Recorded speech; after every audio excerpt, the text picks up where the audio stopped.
Uh, Last week, most of you would remember what had happened, save for one person who decided to not sleep for like 5 days in a row.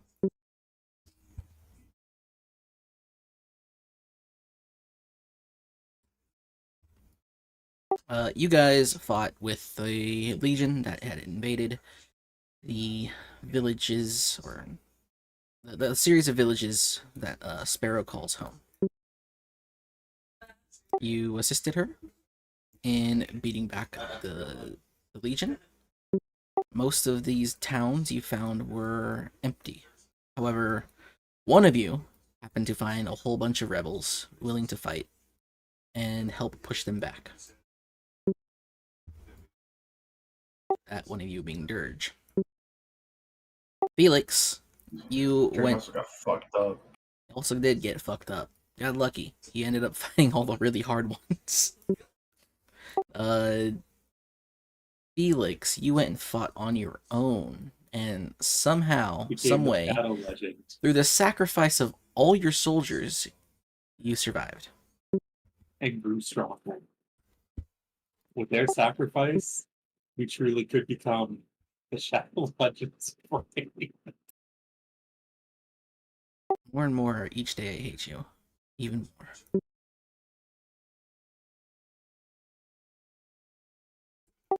And then Kralakrova, you don't remember, but you may have overcharged Flame Strike Legion soldiers, or a unit of soldiers or two.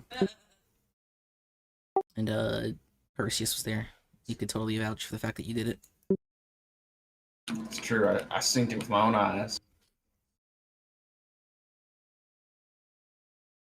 But now, after that, you have sort of brushed over the camps. Felix, you've walked through a couple of the villages. You found most people have left, though you did find a bunch of tamed Battleborn left behind. As for Dirge, you found just more rebels willing to fight against the Legion. Perseus, if I remember correctly, the town that you were at, or the little village area you were at, there was nobody there. No, there were people there. You They're had the just fucking Curious weird. Town. Yes, I remember now. It was barricaded. It was barricaded to keep people out. However, as you got in there, you found that whoever was inside turned against each other. And from what you can gather, about half the people ended up doing that. Half the people, for no reason whatsoever, turned against the other half.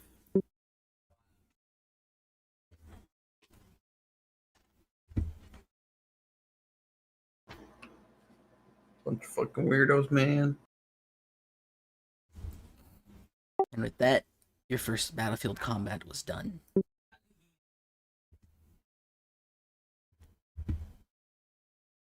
And the blaring mistakes of my system were found.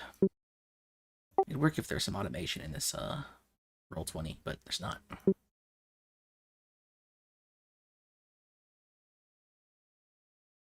So, let's say you guys all gather around this point after the battle.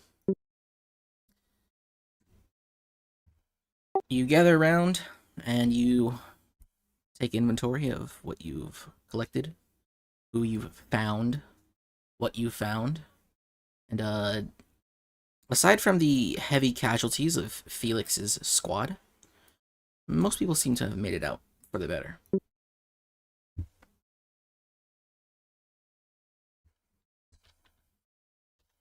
We're back.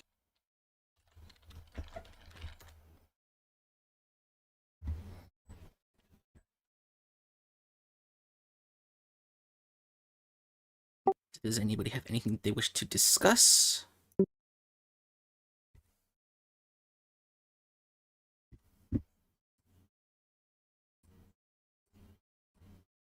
Take that as a no. When I asked- I'm kind of If we need right food, now, there's ordering turtles to the Domino's. east. There's turtles to the east. Ask Spur about that village if there's anything weird about it.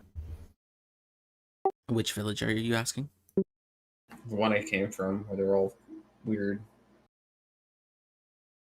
She'll tell you that this is let's see actually.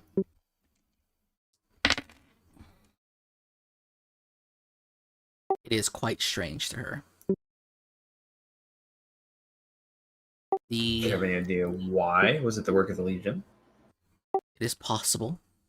The Legion are new down this far south, but it would be strange if all of a sudden, well, why would half a town turn to the Legion for no reason? Did you find any Legionnaires inside? No, only outside. That is very strange. I am going to look at the rest of the villages myself. You're all...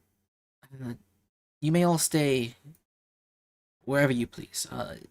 Please, come here. Come to this village. I'll make sure they take care of you and your people. And she'll lead you to the closest village, and from there she'll fly off with a couple of people.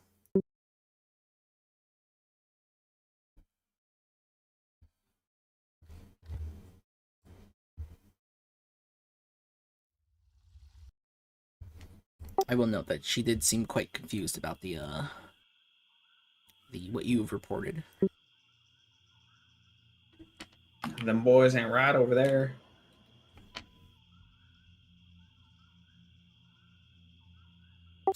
Dirge. Yo, You what's up? Dirge is ordering a pizza right now. I'll go to someone else. Felix.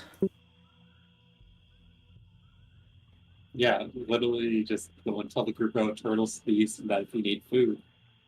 Yes. You return to your team. 10 men short.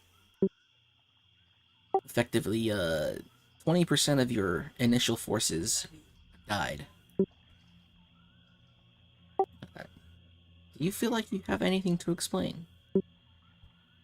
How did that happen? How did you lose so many men, Felix? He was playing Raid Shadow Legend. I'm not sure what you mean by that. I don't think you.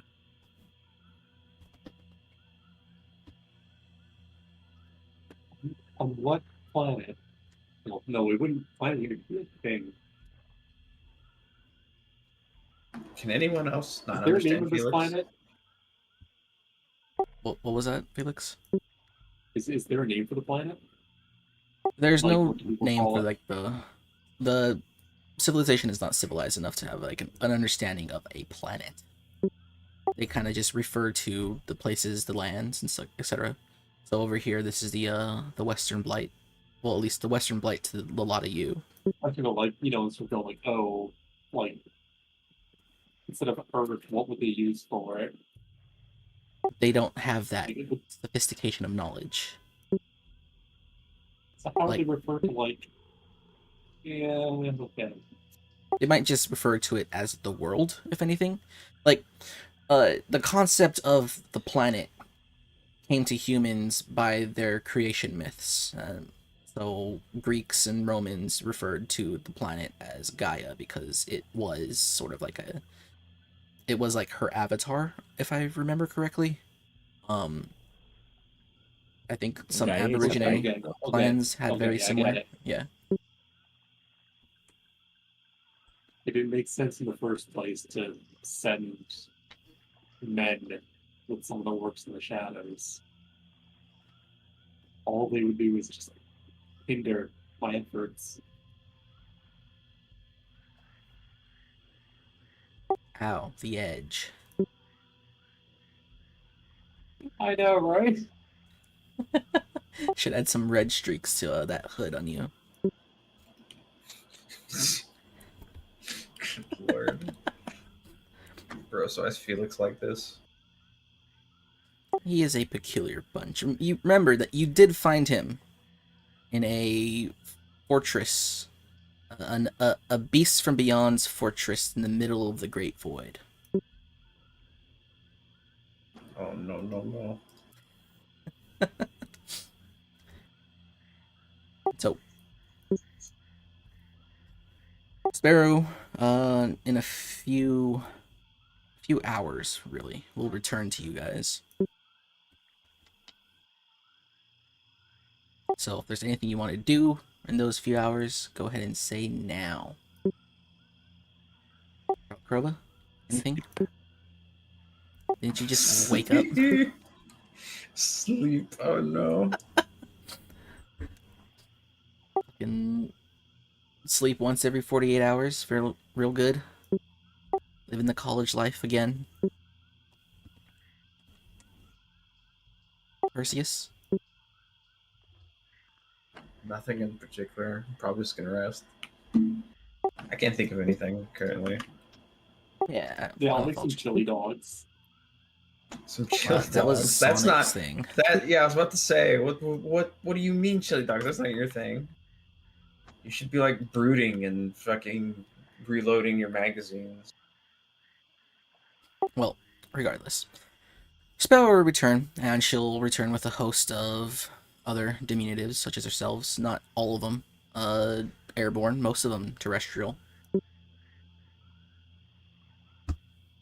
And slowly but surely, though they seem somewhat timid, they will approach you and your men and sort of just give you guys thanks, offering you up food and drink.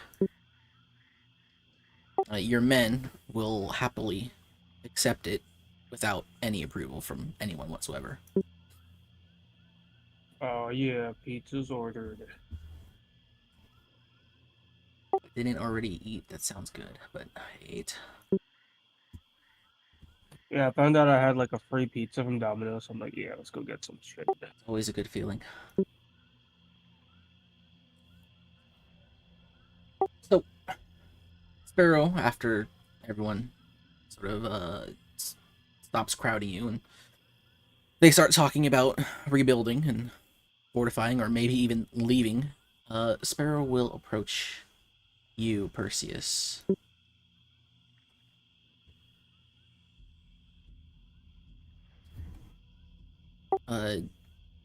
Mr. Former Legionnaire, Yes.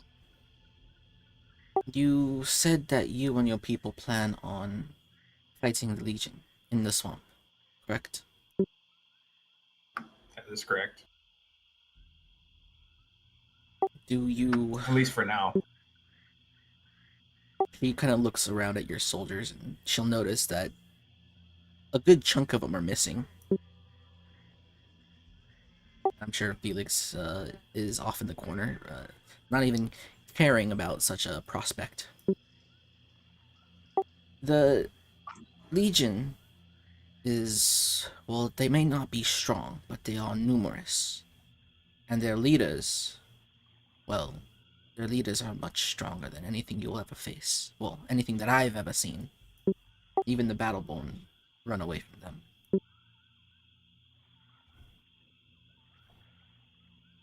You will need more men.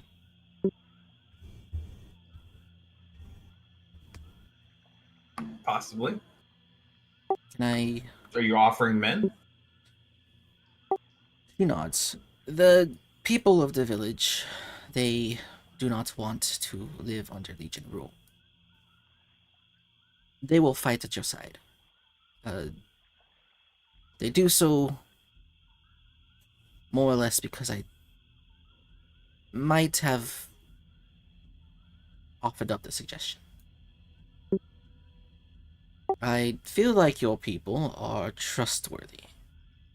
However, I will rescind that trust if I feel I need to. But Likewise. there are still many people in the swamp. May I offer you suggestions? I'd gladly take your suggestions. So, she will start drawing out another map in the dirt.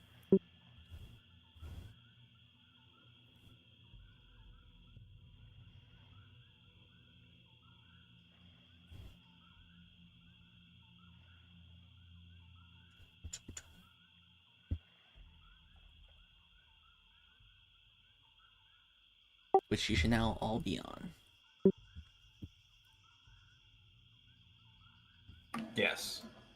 There's a Damn, she There's a couple drew all dragons. those hexes.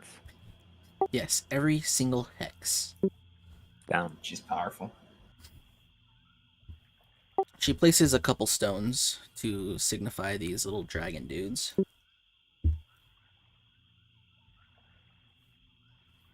And then she places some large circles here and there.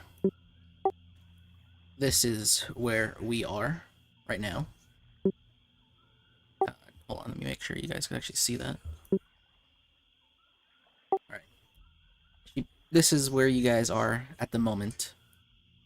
And then she she draws out in circles, you know, the other major population centers, which would be here, here, here, and here. She'll also notify you that this is a place that nobody goes because it is a den of beasts. Beasts from beyond. Here be dragons, but also here be dragons. Here be dragons, here be like actual dragons. Here be Otherworldly dragons, here be flesh monster things. Lovecraft's cat.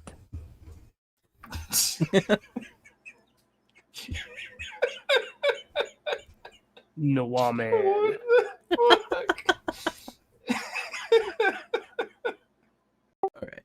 So, she tells you that the Legion have already begun sort of scouting out these major population centers. There are definitely soldiers amassed in this region. There are definitely soldiers amassed in this region up north of this little population area. And there are definitely ones trolling around this very thick jungle area that surrounds this marsh here. And then she points out over here at the top right that is the Legion's stronghold in the area.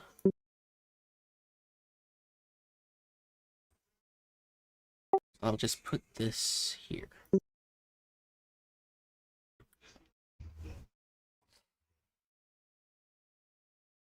So, you should definitely not go there first. She will suggest that it'd probably be best to get some allies first. But you can, if you want, go to any of these regions.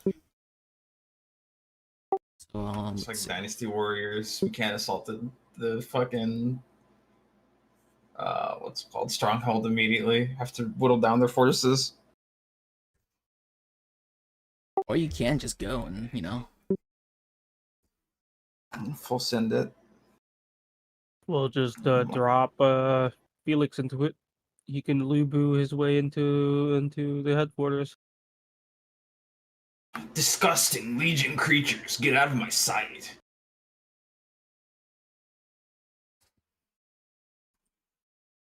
She... What was I gonna say? Can I have a gun?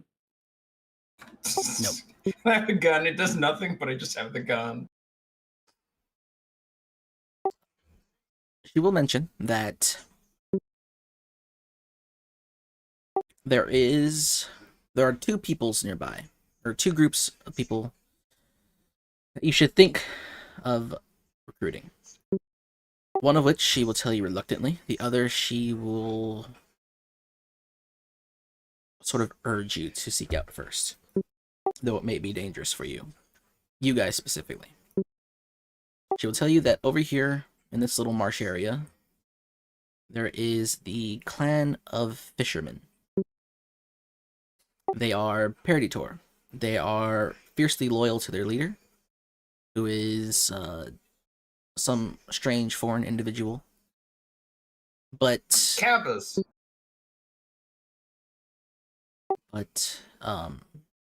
They are dangerous. They are Perditor. She does not trust them, nor does the villagers. And you would know, or should know, despite Harad being a Perditor himself, they are cannibals. Or at least they will turn to cannibalism if there is nothing else for them to eat.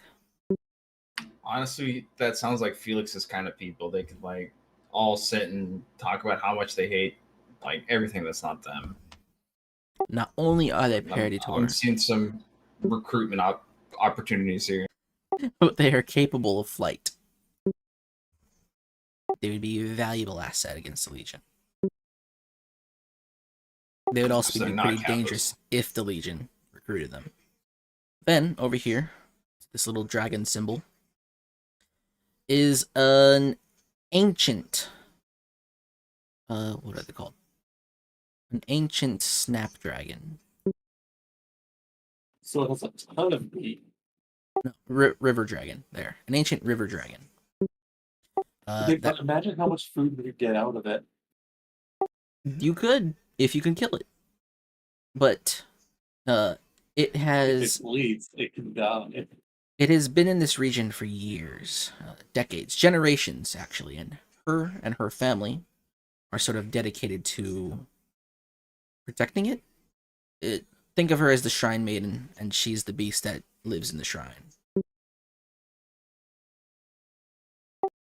It is a massive creature. It is a Battleborn Perditor, and it would be a valuable tool against the Legion. Aside from that, you can go whichever way you please. If you want more information on these villages, you can also ask.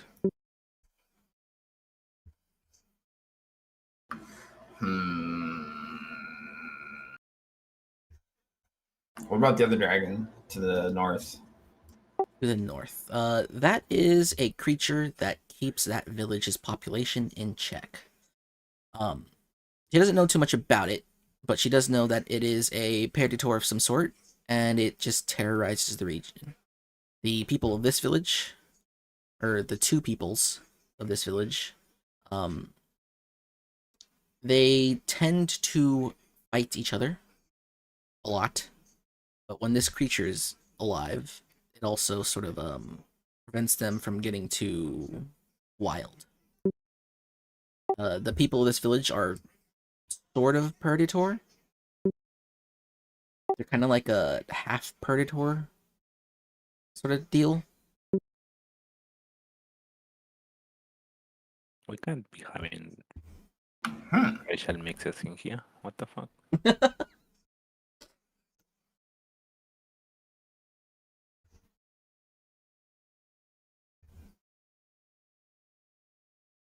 Let's see, I gotta look up these things myself.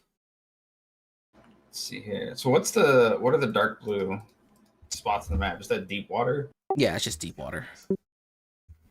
The light blue we can cross. Light blue should be easy to cross.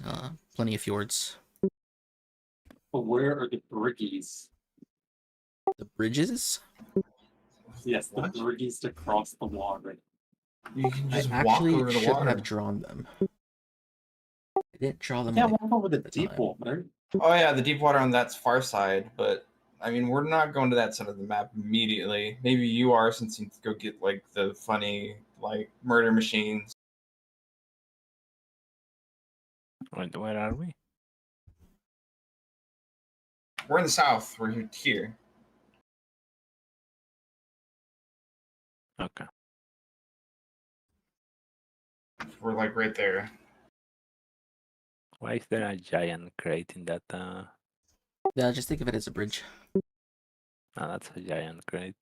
Well, it's now a bridge.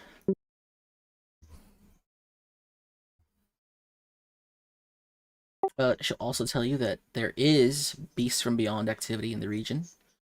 It doesn't happen often. It happens more often up here by their lair.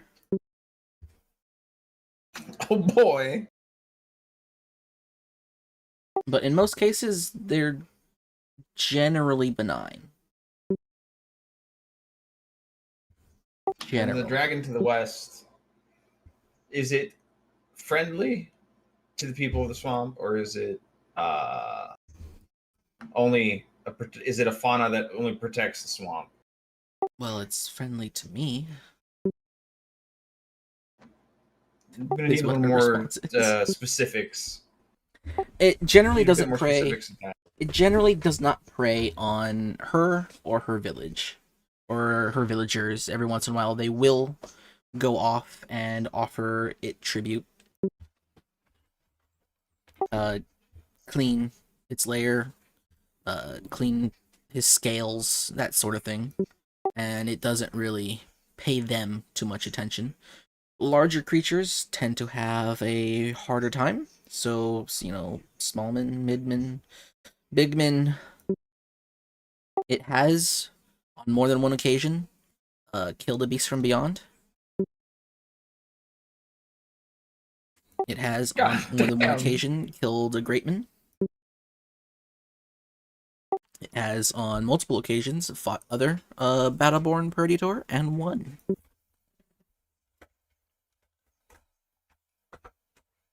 There are... it is a river dragon. I think river dragons will be Alright. familiar to you and Dirge.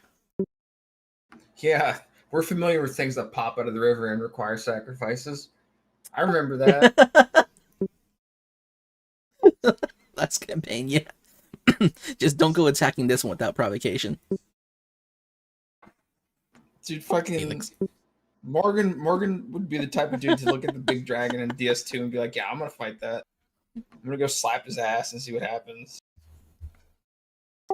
In the conversation about her river dragon friend, who she refers to as Ancient dragon first try. Old One Eye, it has at one point in time ripped the leg off of a great dragon, tri-dragon, which is a large hydra-like creature, but with specifically only 3 heads that don't regrow. And those things are deadly. They don't pay much attention to anything smaller than them, though.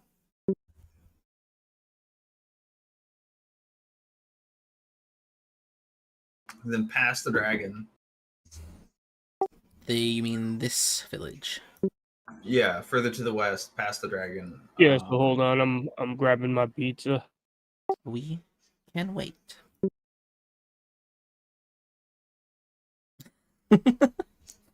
Yes, you guys know quite well about creatures that come out of the water, are super big, and can murder you instantly. Some of you fight them for no reason, because you're... What was it? Chaotic good? Sacrifice bad.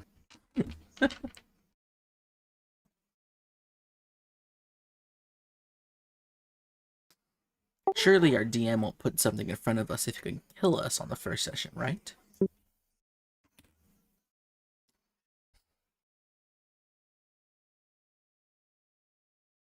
Hopefully for future campaigns you guys do understand that I can and will do that. Okay, but what if it's something that tastes good? Surely you can't deny us food. I mean, if you want to fight it and try to eat it, I won't stop you. But that might be the last time Felix is in play. I will be Alright, our we should bias. go and try and kill it. If that's the chance.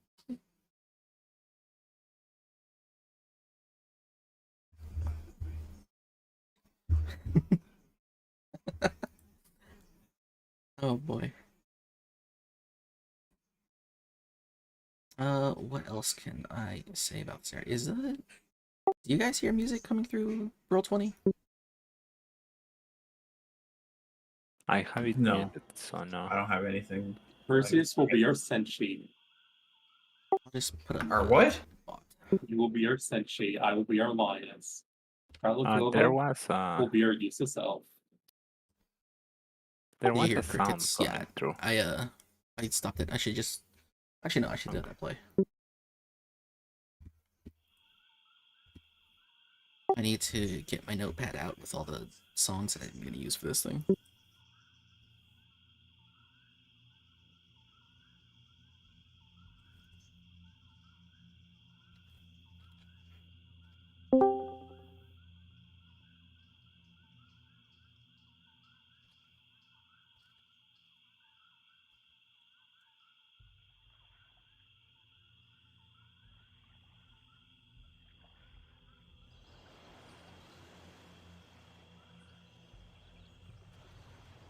Okay, is Baku back yet?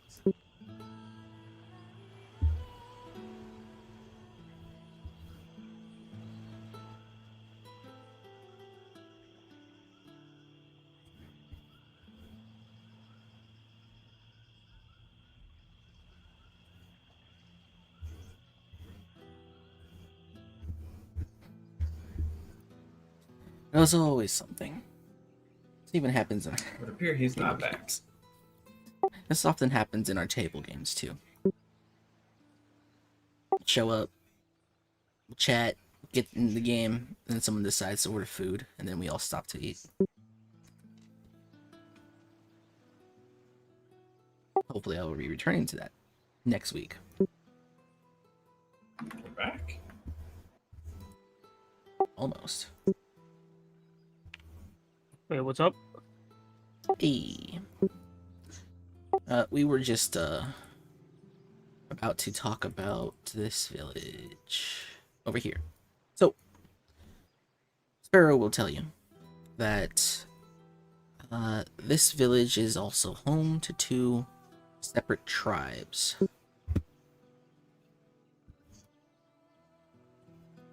You have the Dragon Wranglers, who are a tribe of diminutives who have somehow mastered the art of taming Battleborn. They are quite capable of taming snapdragons and have plenty of them. Not so well as taming river dragons, but snapdragons are still a very valuable creature. They are also neighbors of the Bufomen clan. They are large, well, yeah, they're large creatures. Well, large-ish. They're still smallmen, I think. But despite being smallmen, they're also Paraditor. Goddamn. They are dangerous. They could be quite aggressive. And their prey of choice are both other smallmen and diminutives.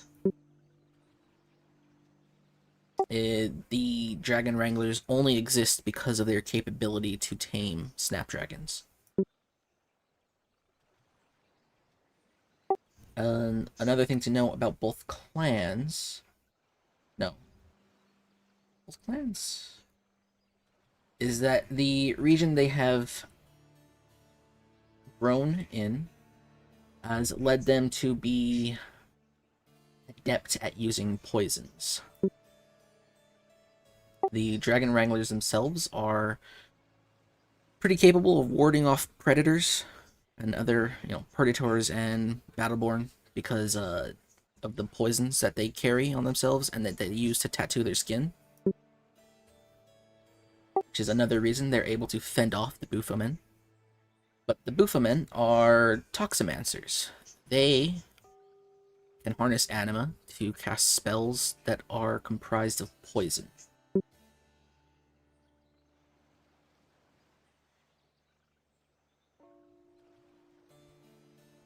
So, you got Battleborn Tamers and you got Poison Spellcasters. The Dragon Wranglers are generally opposed to violence, but they do what they must. And the Booflemen are highly aggressive, and it's unknown if you can trust them. God damn. Clearly, we just do what the Greeks do. We mud rustle them into submission.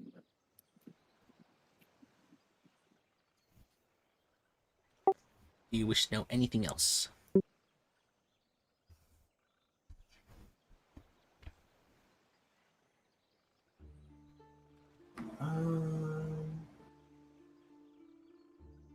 No. At this point, I like. Where does everybody? Do the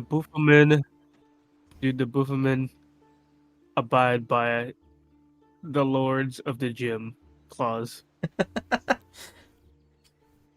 They are quite big. They have been So if known you can to. beat them in naked wrestling, they will submit to you. It is possible. Okay, Felix, you know the drill. Yeah, that's Perseus's realm.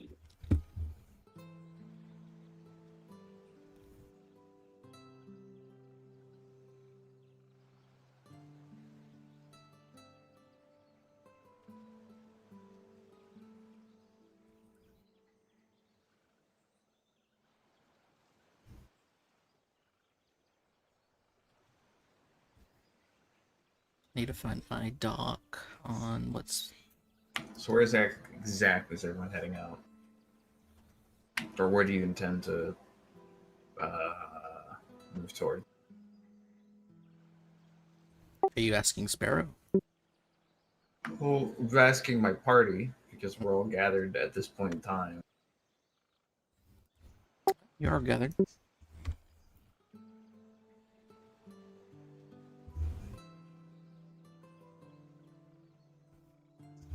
Everyone's half asleep. So head how west. deep is this? And are these mountains right here? Where? Right there, like these Yes, things right here. it's, So like a they're sheer hills. cliff right here. It's a hill. It's like a cliff that separates the river here from the lake on the other side.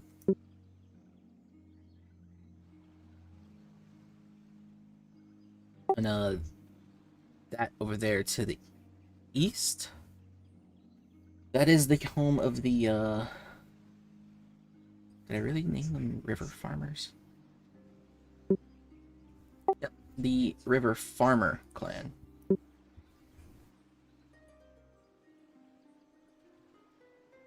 Wait, There. I'm going to meet the cat.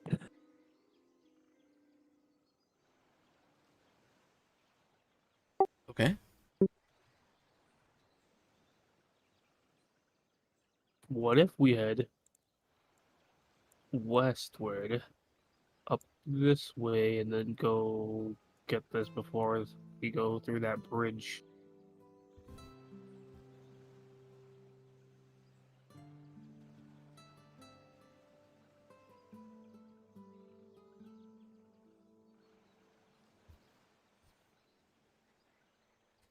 Dirge has offered a suggestion. I didn't hear him. What did he say? To cream pie your FBI agent. No, I know Yeah, that. we can but also do that. What is this? Like, what's here? Is this like a village? Is this like a stronghold? Well, there's a village to Something? the south, and I assume there's a Legion force north of it. Yes, the flags denote known Legion activity.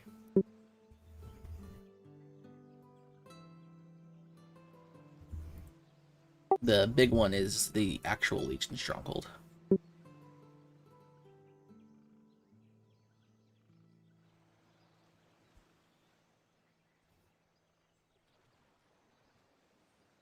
I want to head west just because that force doesn't seem like it'd be too hard to stomp.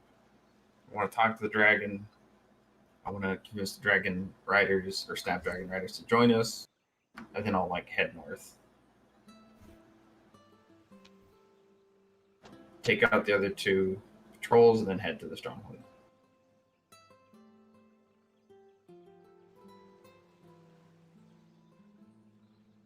Well, So you don't what have to would do be- everything in one fell swoop.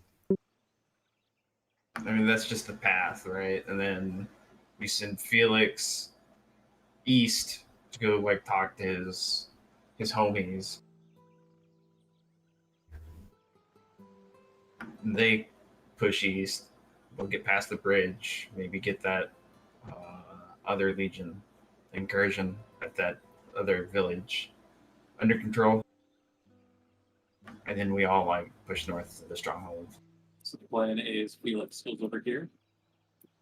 Raid Shadow Legends in the east. Yeah, the plan is to go over here and then eventually work north. Yeah.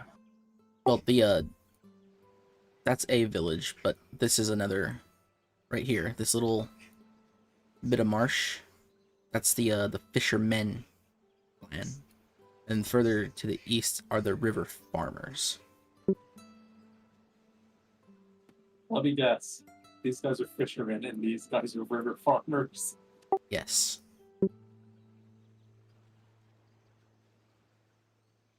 I mean, they're more bodies.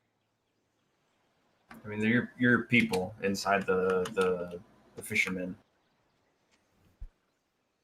What's that supposed to mean?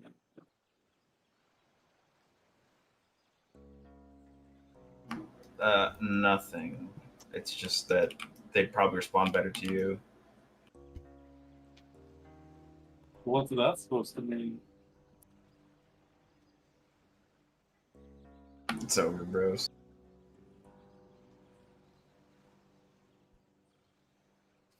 So, what is your guys' first plan of action?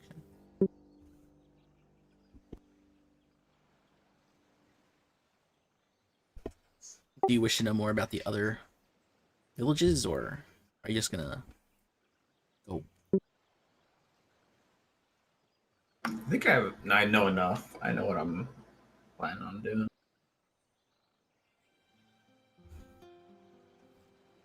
Because no. Yeah, I'd roll with the majority rule, I guess.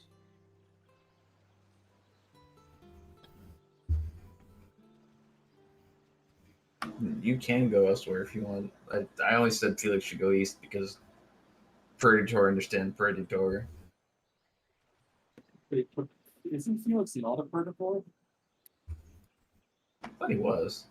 No, I guess he's I'm one of pretty those sure sort he of was predator. half predator. He's like has cannibalistic tendencies, right? No, that's the barbarian. Yeah, it's Harad. Harad's the full-on predator, but he doesn't really engage in the cannibalism. Felix is sort of... Felix is like a quarter predator. He doesn't really engage in the cannibalism because he doesn't really need to, but he enjoys the killing. If that makes any sense. Yes.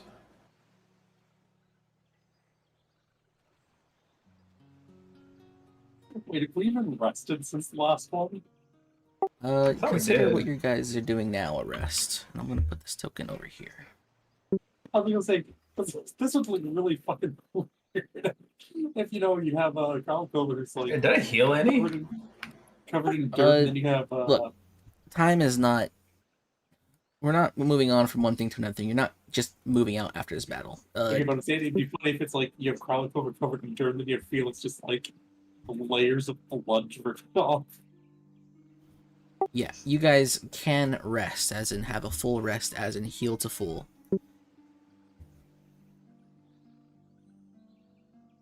Right now, you're kind of just planning what you guys plan on doing here in this swamp.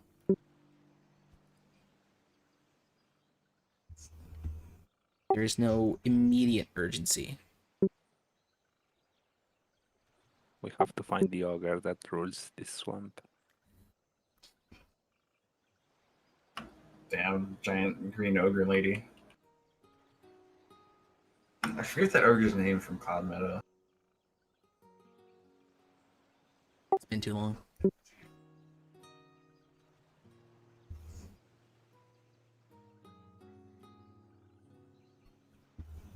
So, you've been given your suggestions. You've been given some information on the Western Village. you know, 2 possible recruits. What do you guys do? What do you guys want? I'm going west to recruit. All right. Yeah, Can't let's move go my grab those pawn. recruits. I'm pretty sure having field to go east is not a good idea. This is not a purgatory.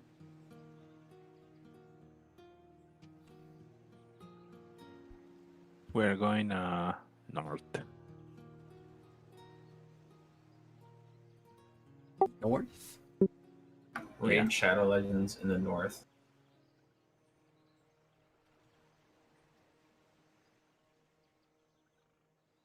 We going north? North? North. North FC. North FC. Come on. England cannot win.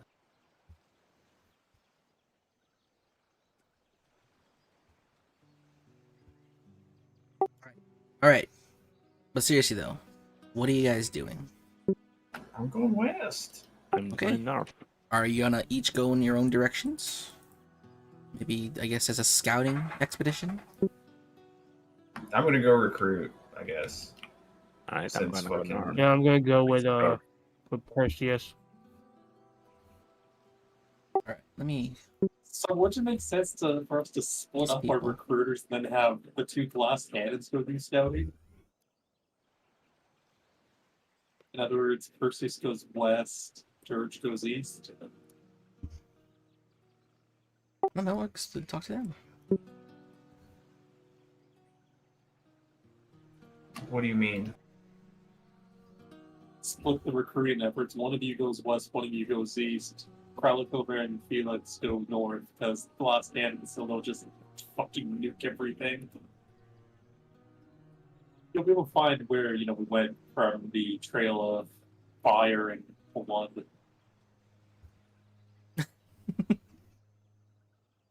Yeah, we can go separate ways. Like, theirs doesn't have to go with me. I'm just saying, probably wise to recruit before we head towards the north. So which one was the Snapdragon Shrine? Was it this one? Yeah, the River Dragon Shrine right here.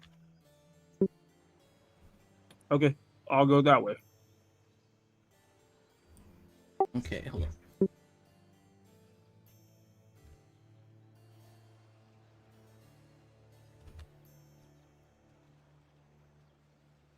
I'm gonna give you guys control of these tokens.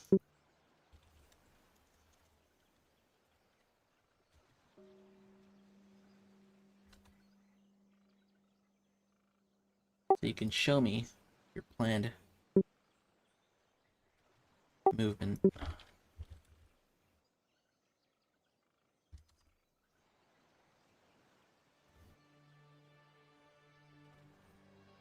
And what was this? 2 spectate. Okay. You guys have you guys should have the ability to move those tokens now. So show me where you intend on going. So I just know it's like my own little note.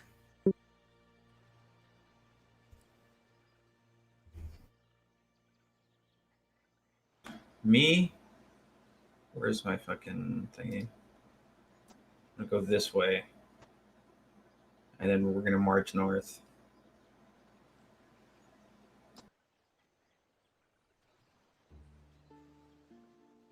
So Perseus, your idea is to go straight to these guys over here, attempt to recruit them, and then march on the Legion immediately. Yes. That is a bold strategy. That's just the kind of gumption we need. I guess I'll go with Perseus.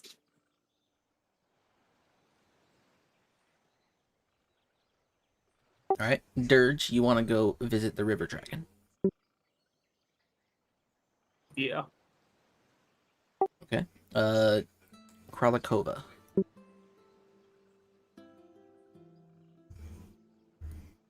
You wish to go to one of the villages in the north.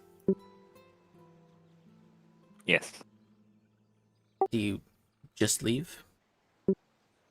Sure. I mean, everyone is leaving. Alright. And I'll scout ahead for Perseus and his newfound soon-to-be buddies. Sure.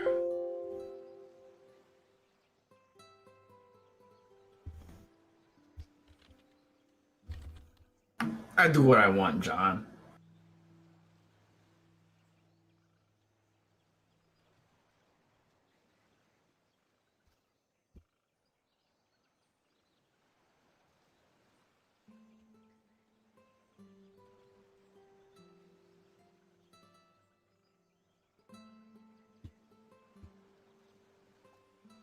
Let me just get your things open.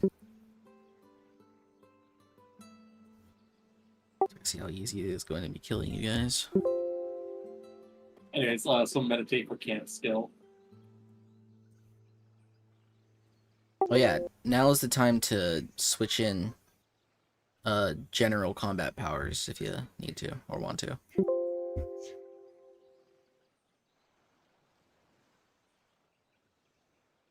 I'm gonna keep my abilities. Same. Okay, so you all go in your own directions, having your own thoughts and minds on what to do. Everybody roll me a d20 and see who goes first.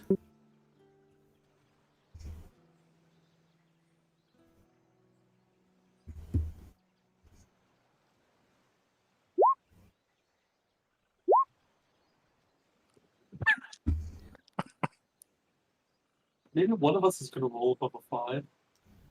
Wow. There's no way. Wow. That can't be right. Collectively, we rolled under a 10. That is amazing.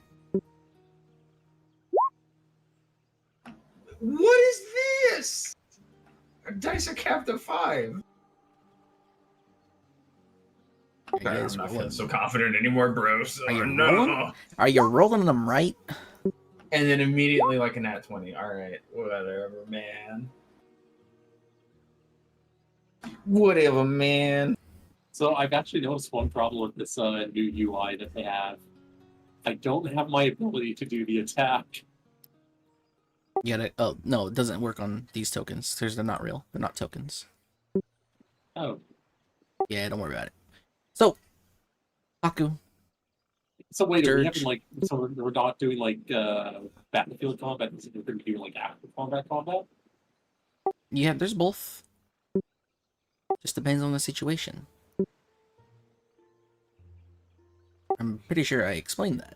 Did I not? Besides, Yeah, this is I just a remember. map. This is the overmap of the game. This is the stage select. These tokens aren't meant for combat.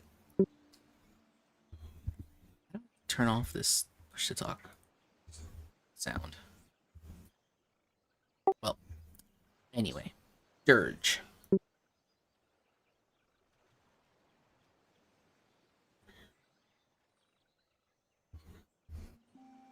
Yeah, I'm here. You go your way to meet with the Snapdragon.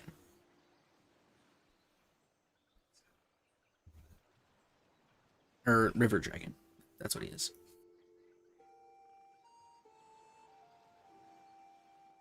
How do you plan on recruiting a Battleborn Predator?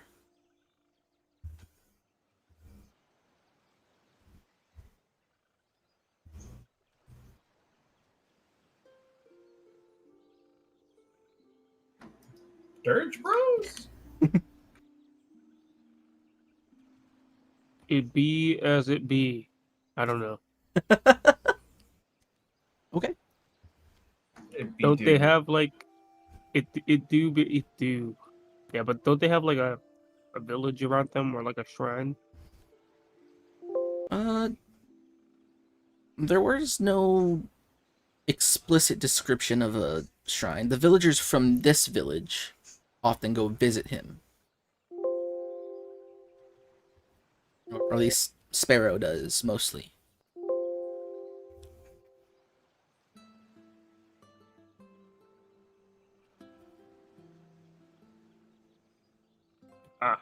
Could I have brought Sparrow with me instead?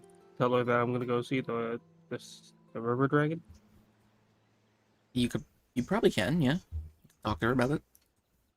Or at least she Okay. won't actually deny going. She would prefer having Old One Eye on, against the Legion rather than alone or with them.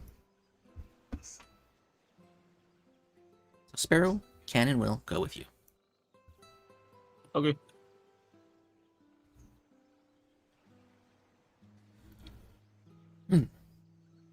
So you march on with your men and Sparrow.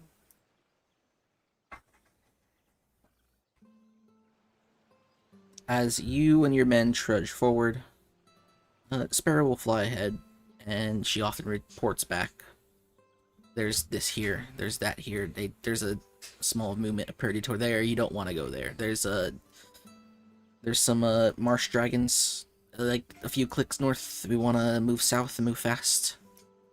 All that. She keeps you comprised on anything potentially dangerous in the area. Eventually, you come across a wide but somewhat shallow river. Do you attempt to cross?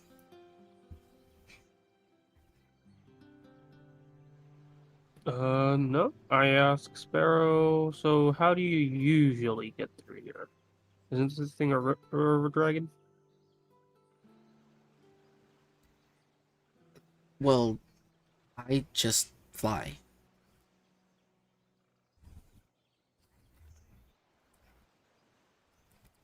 And she does just fly across the river and comes back.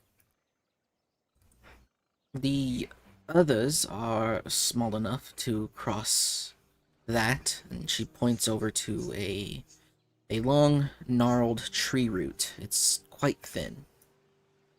If she could walk across it, the couple of men that she brought from the village, they could easily walk across it. Even though they're terrestrial, they don't really need to fly across. They could just walk across this long tree root. Your men and, say, the other small men of your crew would have to perilously balance across this route. You, however, are a mid-man. You're quite large. You could attempt to cross the tree root, but it'd be like walking a tightrope. Granted, a stable tightrope. How deep is this river?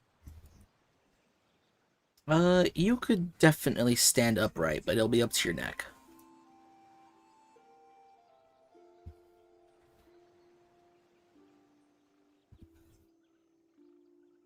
I wave to my men. You guys can go whichever way you guys want. I'm gonna go walk. Okay. This wide, shallow river, you do not, well, at least, you feel as if the best choice of option is just to simply walk across it.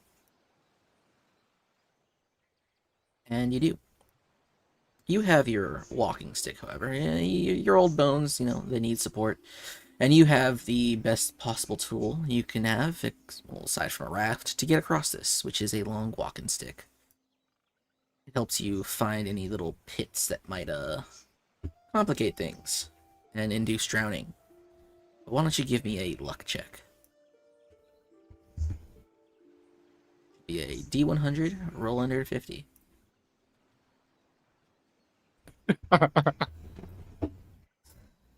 Powerful. As you're walking across and you're poking at the bottom of this river with your stick, you feel like you're doing it right.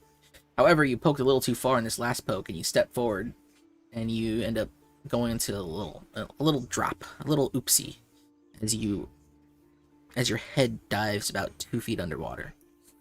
As you trip into the river, give me an athletics check.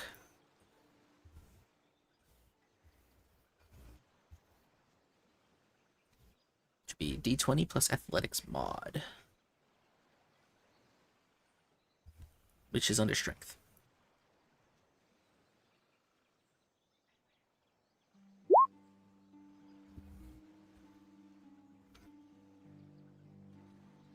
Yeah, +3.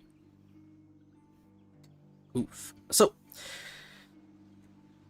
you fall, and you're doing your best to get back to your feet, but a 20 in our system does not cut it.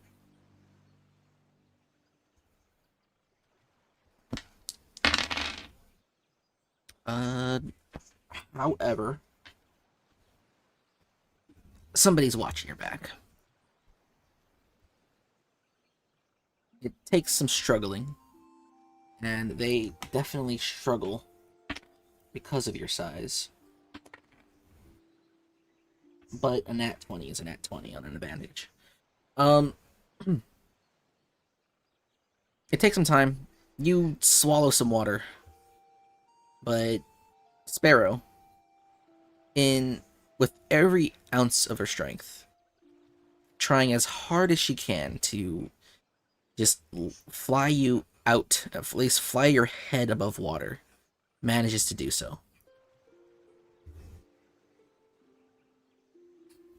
She has, however, strained herself in doing so. I'm gonna need you to carry me, but don't fall again, please.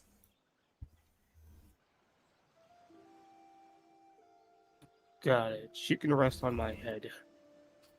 Yep, she is small enough, and your head is big enough. You make it across the river. Your men are already there.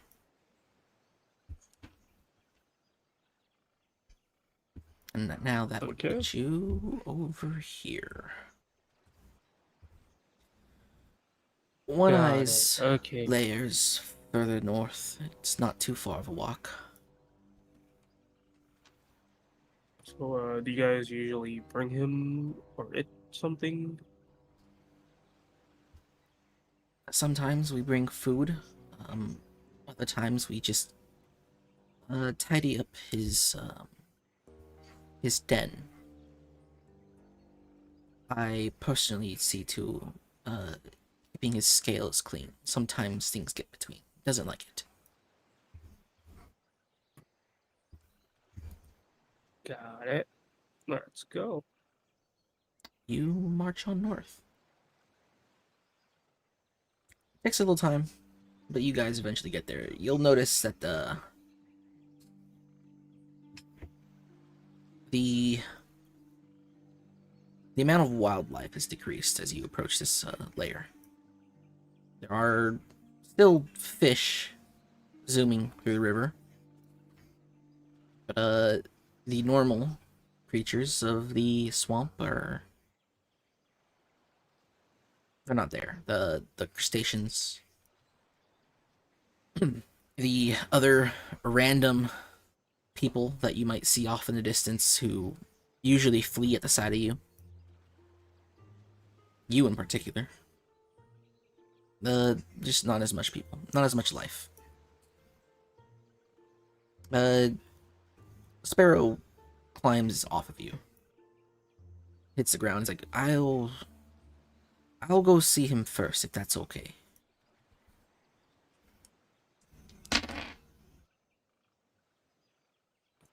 Got it. She nods to the villagers that she brought from the village, and she walks over into his lair. His lair is sort of a large stone basin. Like, if somebody took a giant stone bowl and just sort of smashed it into a large tree in the middle of a river, it's kind of like that.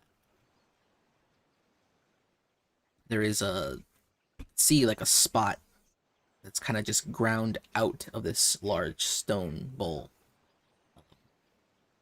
It looks like someone or something has sort of rubbed against this spot for years, kind of just whittling it away.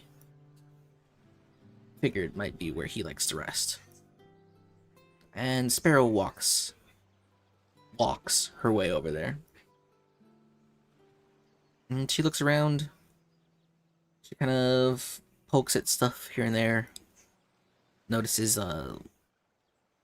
there are like not desiccated. There are bones, fish bones, uneaten pieces of fish just sort of snapped in half here and there. You'll notice a much larger, uglier looking limb of some sort. You would know that this is the sign that Old One-Eye may have had a fight with a beast from beyond, and this is what's left of him.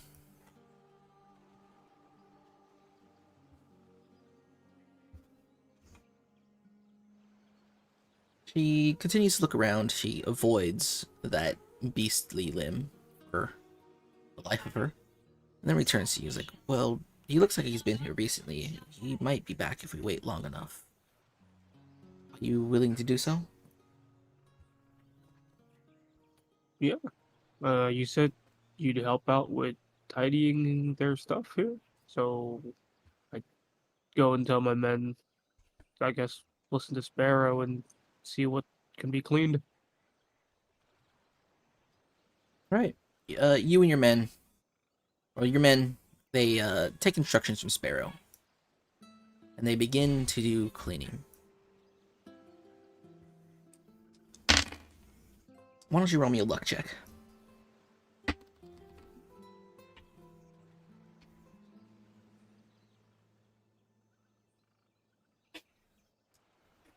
$69. Quite an unlucky That's a number. crit. That should be a crit. Oh no. I think 69 should be a bad crit. 42 should be a good crit.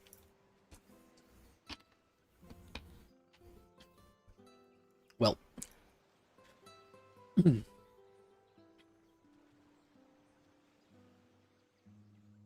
It takes some time. You guys tidy up.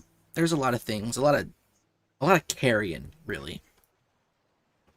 Every once in a while, maybe what you would expect to be dragon shit. But your men, for the life of them, avoid the fuck out of this large, detached limb that may have belonged to a beast from beyond the trees. And it has become the last thing to clean.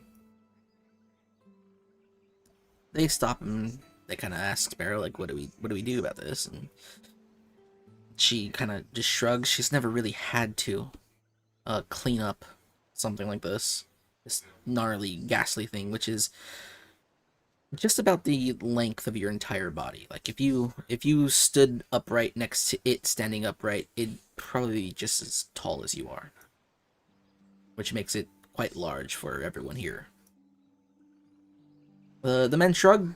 They grab it begrudgingly, pick it up, and just haul it over to the river. Hopefully they just toss it in there. The water will take it downriver. It'll be gone.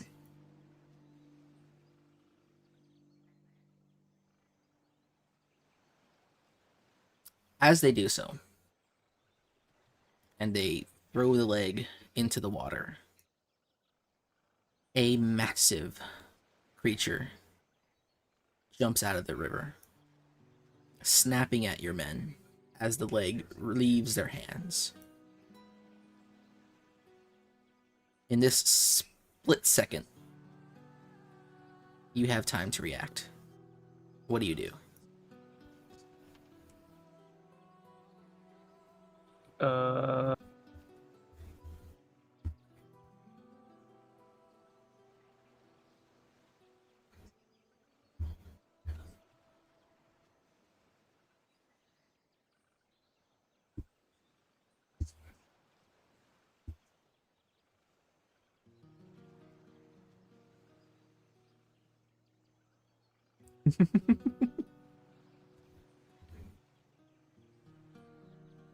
Sounds like you freeze up.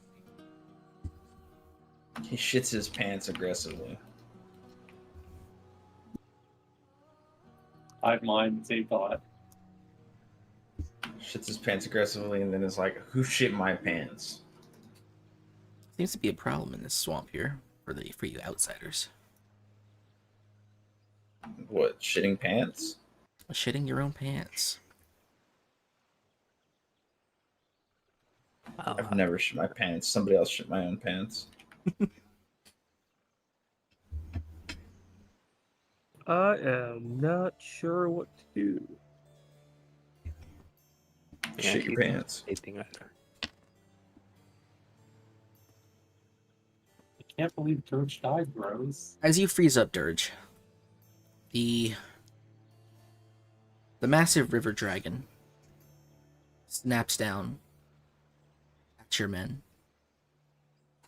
All of them quickly trying to escape. All but one of them deftly escaped his jaws, but they get snapped up with that leg in tow.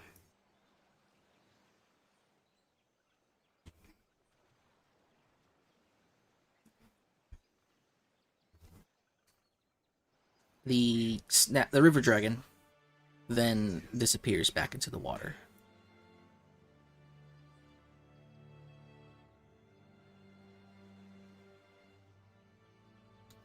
What do you do?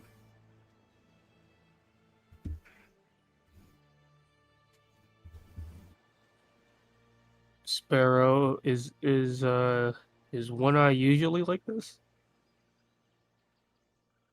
It could be because you are unfamiliar. I would take your men and maybe back up. I tell everyone to back up.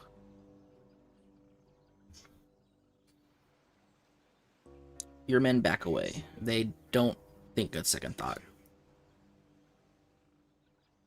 Sparrow, she tries to take to the skies and kind of just plops back down on the land. Shakes her head and walks forward to the river's edge, peering into the water. The river dragon remerges, walking onto land, looking at the lot of you.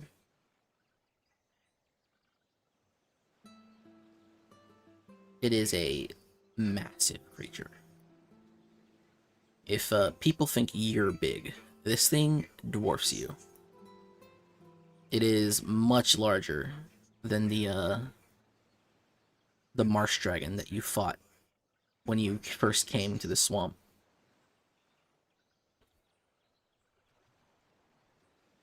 It peers at you with its one eye.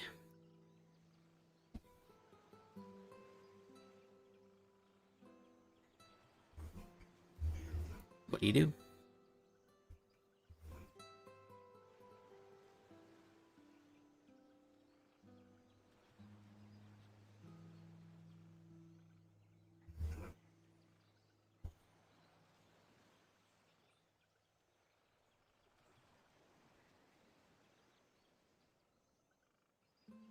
Once again, His pants are shitted. freezing up. Oh yeah, I'm grabbing pizza. So hold on. Actually, you know what? I'm gonna hold off on grabbing pizza, and then I'm gonna go and say we are here to seek your help. And I point to Sparrow, and I shit my pants. I need a. Alright. So you Do shit not yourself. have. I forgot to turn off the Sounds soundboard. That good. could have been really bad. Oh no! It's fine. That one was topical. Thankfully, nobody pressed the button that said snack on it. So you introduce yourself. You point to Sparrow. You speak to the Battleborn Perditor. Make me an intelligence check real quick.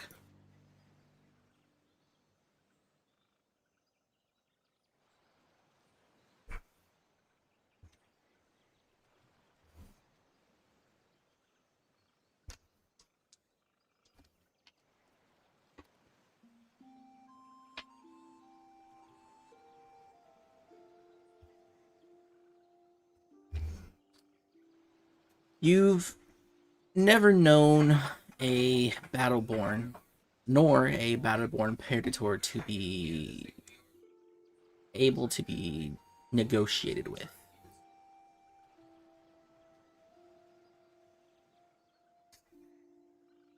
However, there is a peculiarity, as this creature does sort of slowly approach you and your men, that it is completely ignoring Sparrow.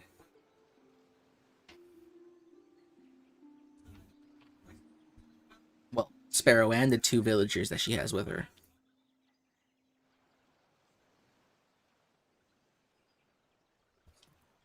Is it staring straight at me? Yes. Okay, I straighten myself up, hide my poo in the dirt, tell him we've been fighting the Legion.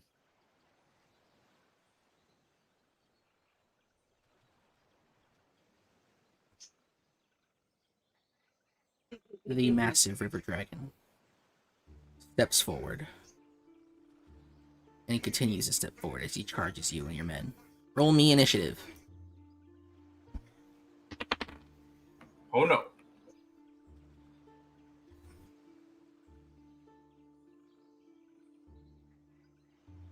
What is it for me again? It's like D20 D20 plus your plus, initiative bonus, which is 0.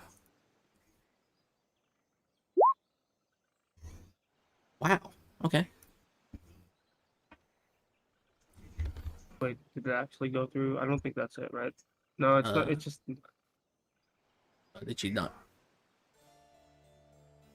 You spelled roll wrong.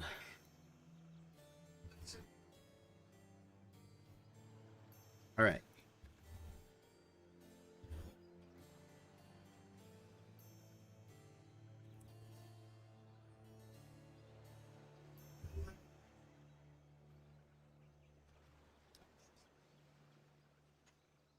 It charges forward. You ready yourself. It goes first. Oh yeah. Would you prefer your soldiers to join you in this fight? no. I'm gonna have him hold off on that first. Alright.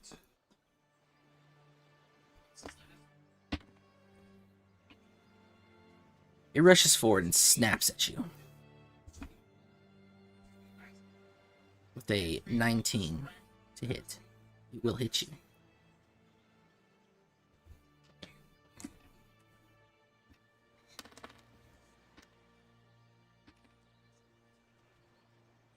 And it will deal 15 points of damage.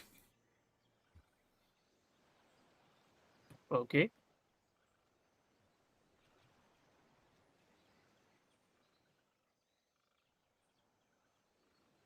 It is now your turn.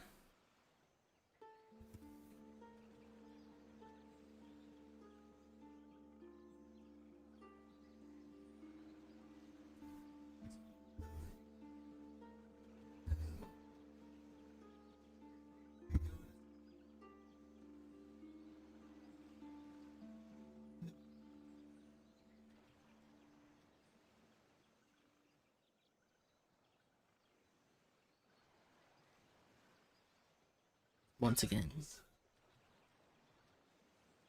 I cast Cyclone. Perfect. Perfect. You cast Cyclone. How long does Cyclone last for big creatures?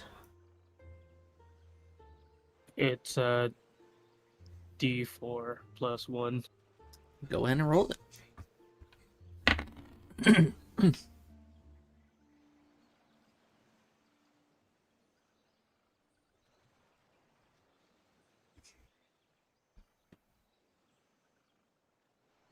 Almost very good length. It's still very good length.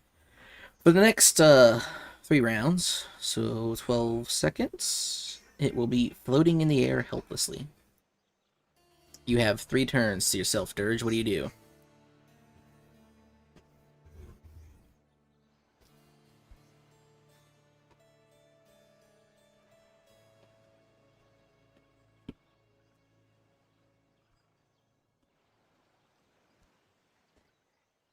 Okay.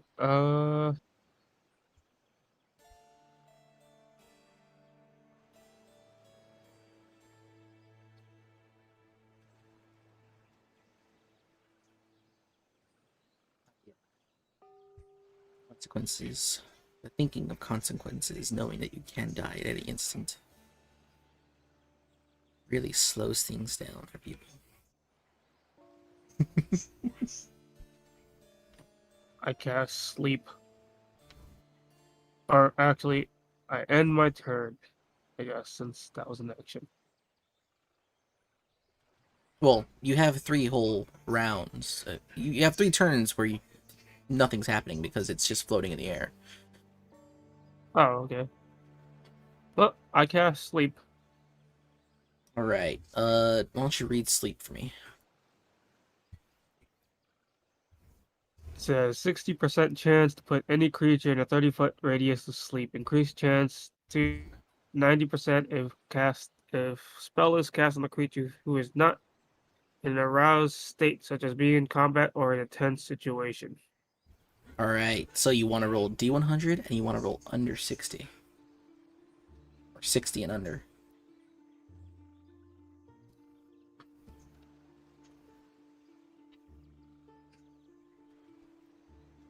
Alright, so do you wait for it to come out of its cyclone or do you just cast it while it's up there? I imagine I'll you wait till it gets, yeah, I'll wait. Alright, so it's floating, it's spinning, it's rotating slowly. All your soldiers are watching by like, oh god, this is it, we're all gonna die. Sparrow is worried and confused. And then the cyclone ceases. It winds down as Old One Eye hits the ground. And as he gets to his feet, he gets up, and then his one eye closes. And he falls back down. How long does sleep put him out for?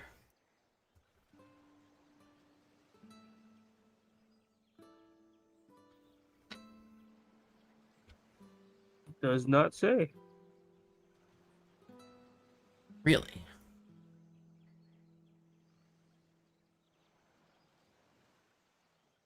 Aren't I just the most powerful of DMs?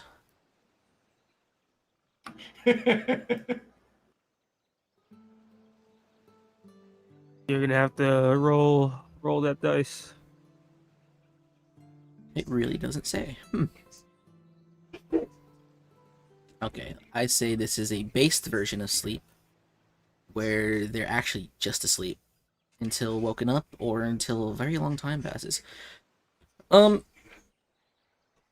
Yeah, I'm gonna roll this dice right here. Let's see, this dice will determine if it's short or long. It'll be long. These dice will determine it will be asleep for quite some time. How long, you do not know. But this river dragon has been put to sleep. What are you doing now? Well, I am gonna go check for that missing man. Maybe somewhere. Maybe they're inside the dragon's mouth. Do you try to open the snapdragon's mouth? No.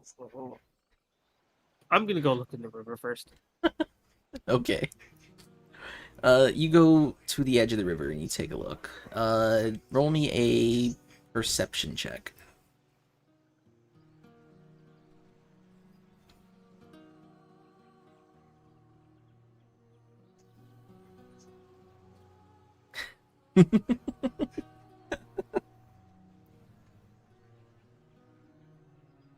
Perception is okay. Never mind. I see it. Yeah, it's a whole ass stat by itself.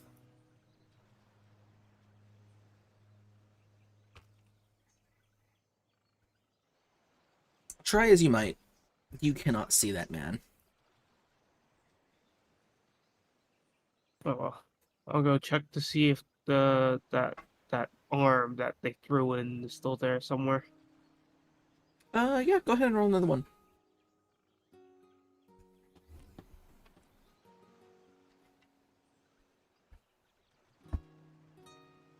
Yeah, so this time you try to find a much bigger thing, and you'll not see it.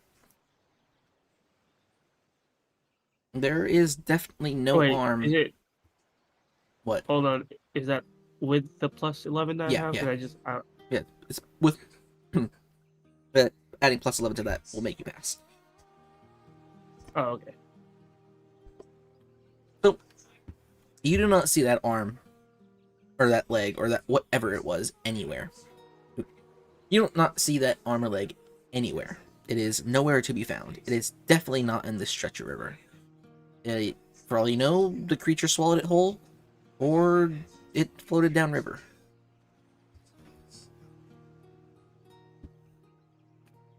Well, I go look at Sparrow and ask her what to do next.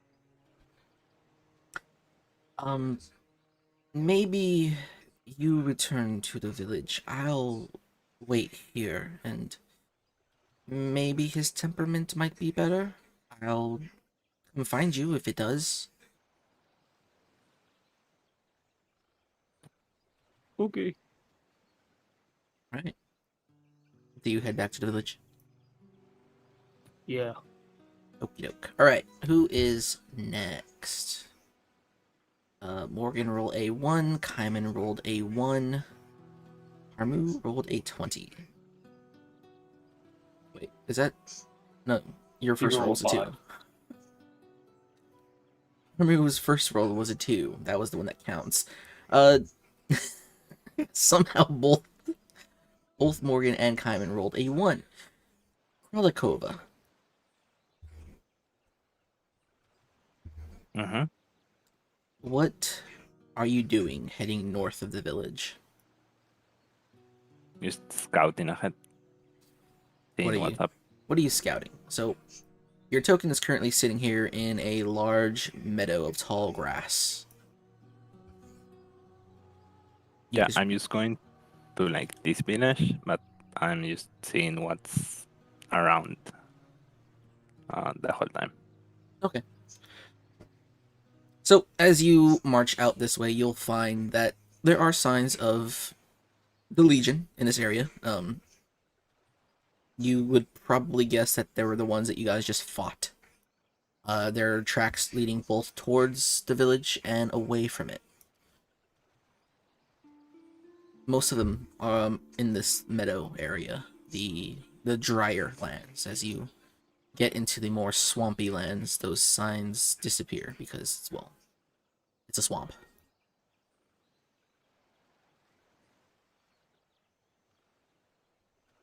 You then march into a decently wooded area. It's much drier here. It's much more like the Great Void if the Great Void had more trees.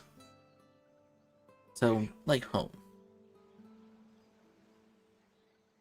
And you march back into swamp. Continue going. Not a lot to say here. However, give me a perception check.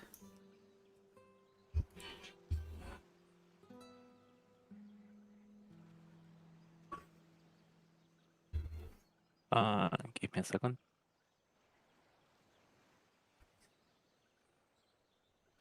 That's a D20, right?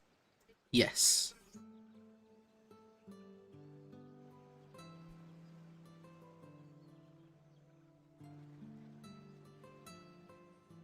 That is plus 14, I believe, so you pass. Yeah. You find a large structure. It's a wooden structure. Give me an intelligence check. I think you should just instantly pass that, unless it's 1. Yeah, just roll a d20 and don't roll a 1.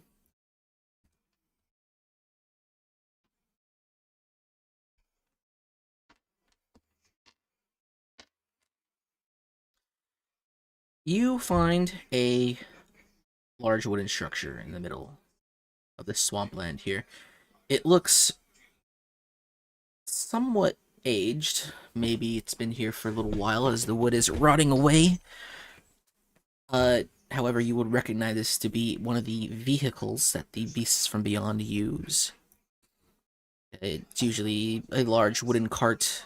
Oftentimes, they place the bodies of their hunted in it, often dragged behind themselves. This is a large wooden cart that was once used by a beast from beyond.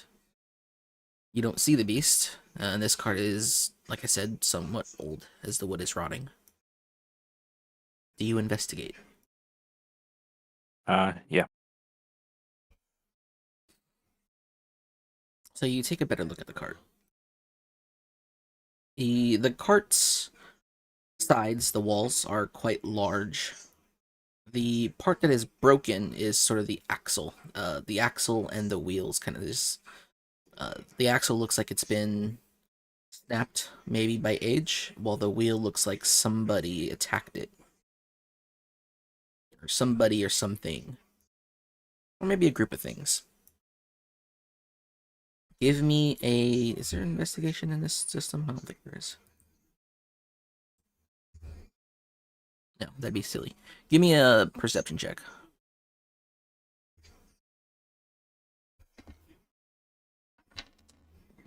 Did Dirge die?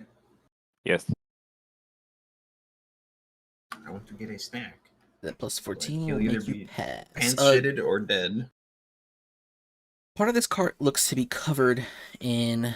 Well, part of the cart looks like it is absorbed a large amount of blood.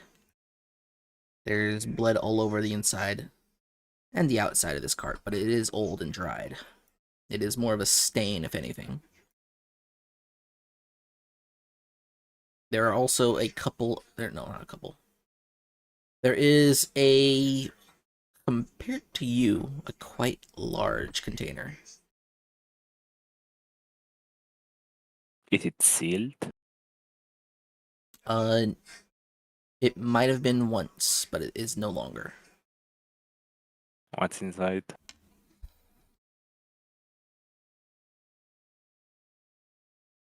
That is a good question. Nothing. Nothing at all. There is a second container, which is much larger. And it's less of a container, more of a crate. There is a hole at the top that looks like it is, it might have been put there after whatever happened. Can I see inside? You peer inside, and it is difficult to make out, but it looks like a lot of Beasts from Beyond weaponry. I tell my men to open the crate. You and your men, well, your men, get to the crate and try to pry it open. Inside, you'll find all sorts of twisted metal objects that look like they're made to torture, more so kill. Metal spikes are... Imagine a rapier, but the rapier is also sort of twisted in barbed wire kind of deal. Things like Okay. that. Hooks. There are chains. They are quite large. I mean, a chain link probably is the size of the lower part of your leg. Your calf. Aside from that, nothing else. Nothing. There's nothing else special about this card. Are they wieldable by me? Ish. These are way too large. These are... If you had a bigman or a greatman in your party, sure. You're a smallman. What about a meatman? It would be difficult. It'd be like handing them a buster sword. Okay.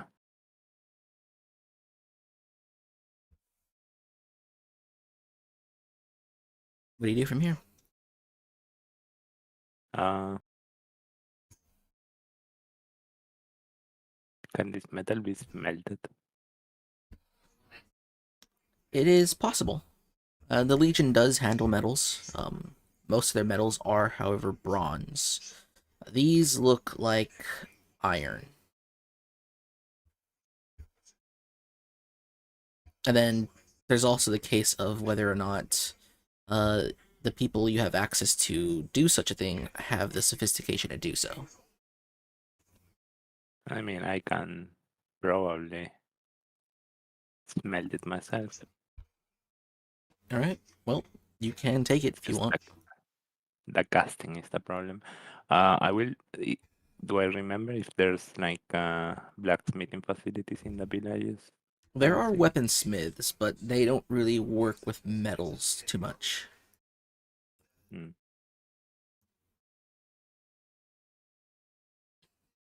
But they can work with them, right? Like they have. They can try. Okay. I will tell my men to like try and carry one of those weapons back to the villages, Okay. and we go back to the villages. And you go back to the village? Yep. Alright.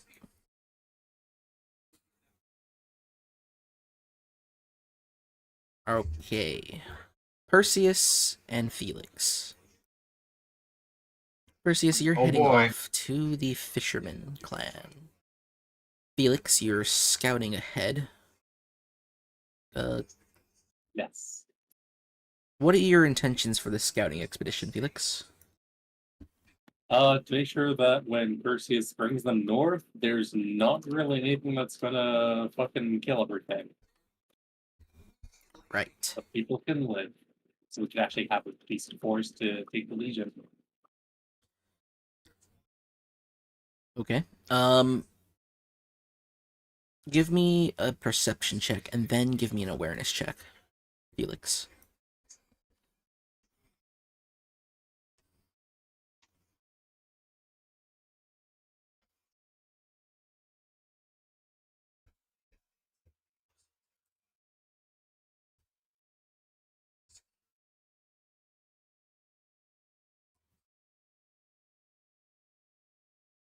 Okie dokie.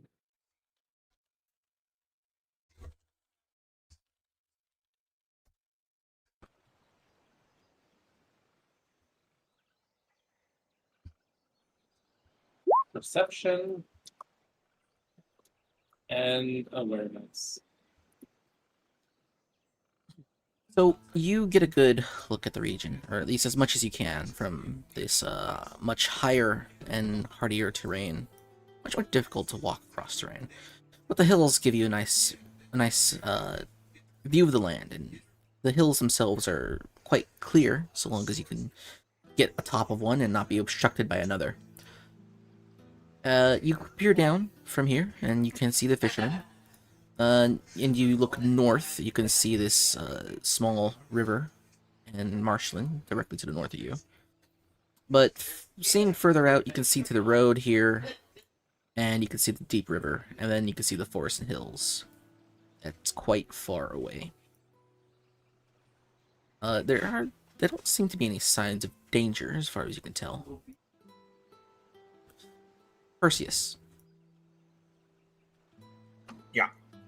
You come across this sort of shallow area. It's somewhat of a lake that is fed into by some unknown source. You don't believe there's a river feeding into it, maybe a spring, but the lake itself is not shallow enough for a smallman like you to just simply walk across.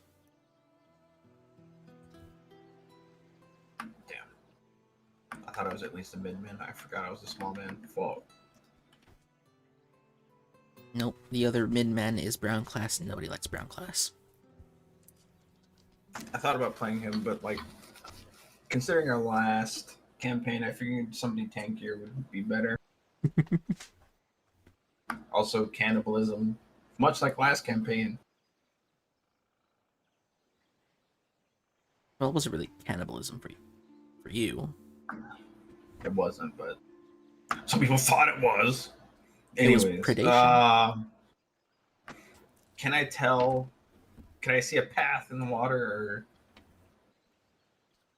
No. There is no real path in the water that you could just walk across to this little marshy island out here. Why don't you give me a perception or intelligence check? Sure, they are your strongest skills. My guy, very big brain, very, very smart man. I mean, my perception's not bad actually.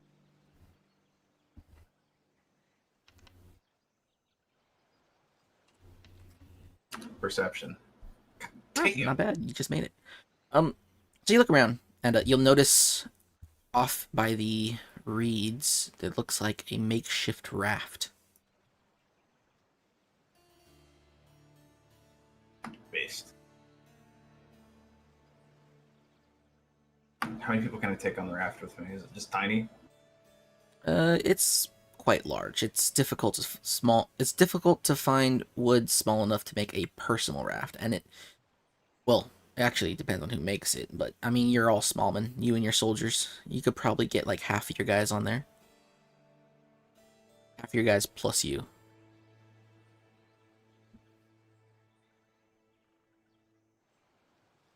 Assuming you brought them. Yeah. Yes, we're moving on. We're going to game. All right, you Um, go ahead. I'm gonna get on the raft by myself. I'm not gonna like move a force in with me. Okay. You hop on the raft. There is a large enough stick you can use to shove off. And surely your men could also help you shove off. And you float on to the lake. To the middle of this little marshy ground.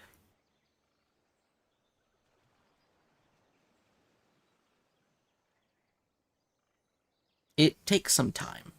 You're really just dragging yourself along this pond by pushing a stick along by pushing a stick down to the bottom and then propelling yourself forward like that. It's not the most efficient of ways. There are no oars nearby, nor could you really fashion one with what you had here. But eventually, you make landfall. And almost instantaneously, you hear a strange sort of guttural cry that gets sort of echoed by multiple guttural cries.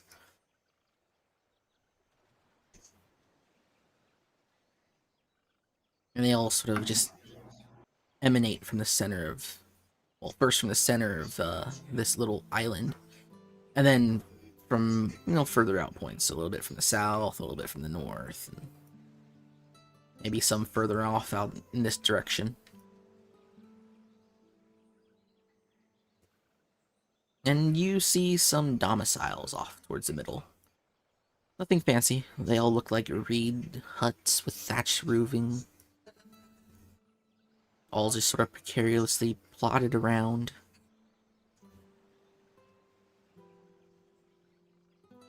What do you do? Do I see anybody that Yes. anybody that would have? As the cries ring out and you notice those huts, people start emerging from them, looking around. And as soon as their gaze meets you, they don't stop. They don't keep looking around. They just see you.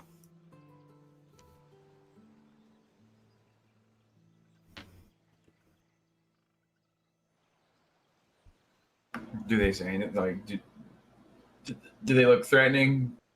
Do they say anything other than like screeching? You see these people. They're quite tall. They're very tall. They're about the size of Dirge, maybe even longer.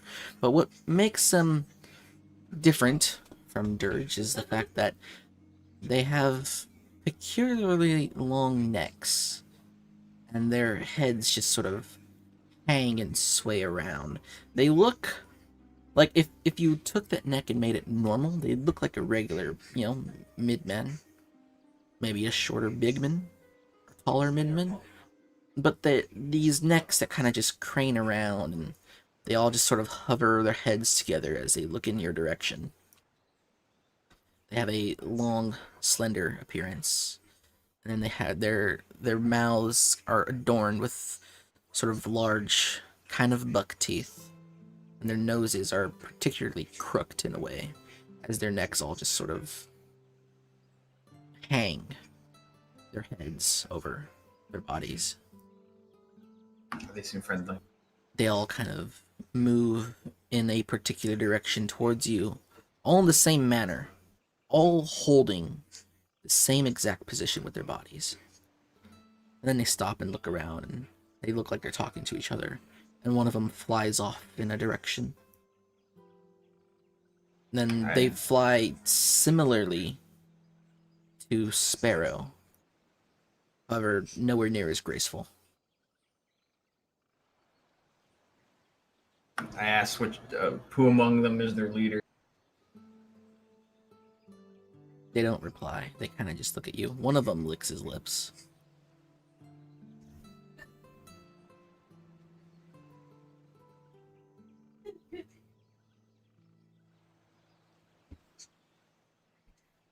And then, Ask again, who among them is the leader? as you ask again, you hear footfalls. Not like somebody walking, but more like somebody landing. And more of them begin to arrive. More of these strange, unsettling individuals. All of them looking at you, all craning their heads in this particular way as their head just sort of hangs off this long neck of theirs. Not many people come around here. Not on their own. Not with purpose. Why don't you come over here, friend?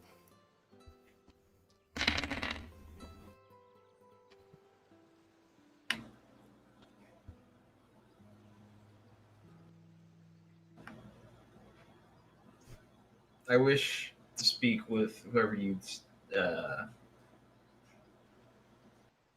call a leader or whatever of your band.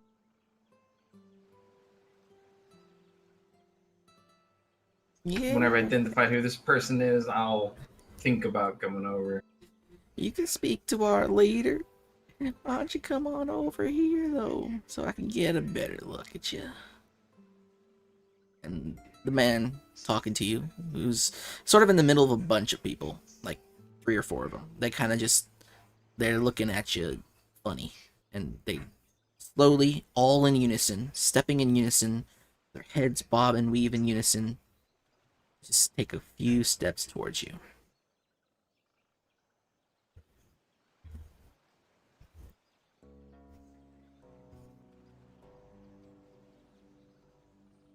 What do you do? I say nothing. I'm waiting it out. You stand stoically in their off-putting presence as they slowly creep towards you. You hear that, again, that guttural sort of honking in the distance, and they all of them, all the ones approaching you, sort of end up doing the same in response. And it kind of ends up breaking out contagiously. Like, one of them does it, and then the other ones do it, like a yawn, sort of. It's the only time they take their eyes off you, and it's the only time that they stop moving in this creepy, sort of hive mind way. As one steps forward, and the others all follow him in his exact movements, you hear another sort of footfall. This time, a little heavier, although it's not sort of heavy on its feet, more like heavy with the wind pressure. Now hold on. This is a guest, boys. We don't need to harass a guest, at least not yet. And the fishermen, they all sort of look around and they step aside and they bow their heads to a much shorter individual. He looks like a normal as normal could be in this world, a normal person. Although he looks older, he's obviously aged. And he's dressed much cleaner than the rest, who are all quite dirty. Dirty and creepy in some sort of way. This man, he looks normal. His hair slicked back cleanly. He has what looks like a pair of sunglasses on. And he walks towards you with a bit of a limp. Now, what is that I heard you saying about wishing to meet the leader of these polite and gentle individuals? My name is Perseus. We're on orders to clear the Legion out from the swamp. Sparrow advised us that some of the townspeople might be inclined to assist us with our task. I see. Ain't that the Legion's armor that should be carrying upon you? I was once in service to the Stisha Kaiser and the Legion. I now no longer serve them. Well, I can't say I believe you immediately, but we've had some run-ins with the Legion here and there. They don't seem like the negotiating type, but you, my dear Perseus, you said, you don't talk like Legion, I'll say that much. You said you met with the little lass Sparrow? Correct. And she advised you to come speak to me? She said to speak to the townspeople on our ways, see what we could find out, see who we could recruit. Sounds pretty desperate then, I say. As those diminutives ain't got much friendship towards us, for good reason. They're all put here for a purpose. As he says that, one of the people behind him does that guttural honking, and the rest continue in unison. He lifts his arm and sort of summons a gust of wind, and they all stop Do they immediately. honk like geese? Yes, kind of like that.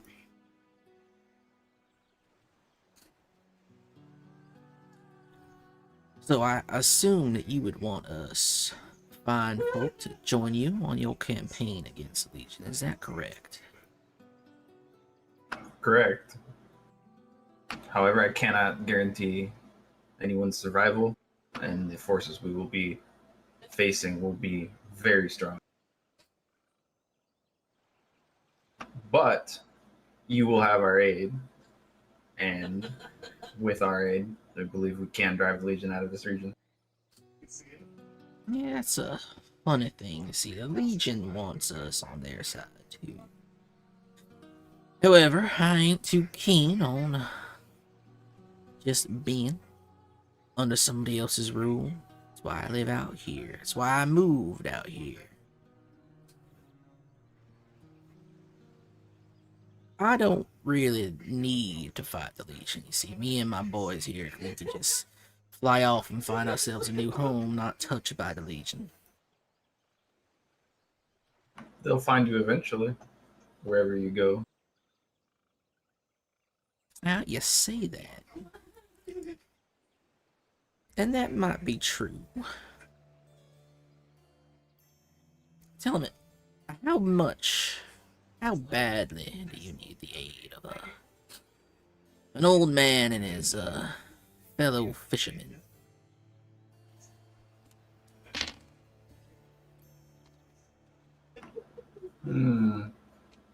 Then Sparrow said you had warriors, but she never said what you were capable of. Oh, we're So truly, it depends on how strong you are. quite capable. You see, my boys here have been itching to take a shot at them Legion boys, you see. They're all quite small, like yourself. And, well, you ain't from around here, but we do enjoy feasting upon the small. You want the aid of the Fisherman Clan? I can give you the aid of the Fisherman Clan. But are you willing to earn the aid of the Fisherman Clan? What do you have in mind? Bring us a sacrifice. Live one. Smaller, smaller like yourself. Just the one.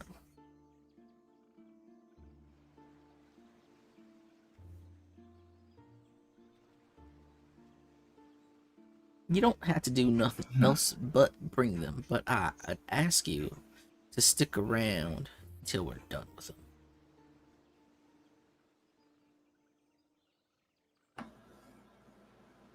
What if you were allowed to take whatever prisoners you wanted from the Legion? Oh, we would There's already many.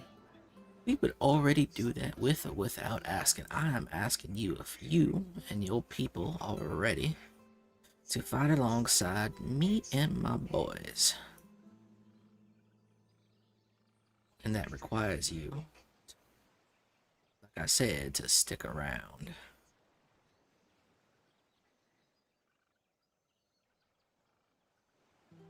Hmm.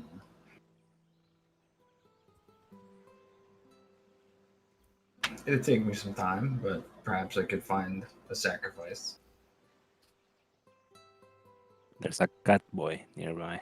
You can sacrifice.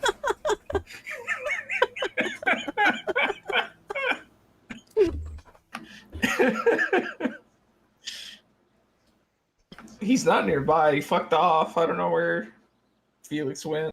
What an opportunity to have gotten rid of him. Well, you take the No, time I would- you need, but this offer does not stand forever. Me and my boys might just up and leave soon if the Legion keeps poking their heads around here. But you take the time that you need.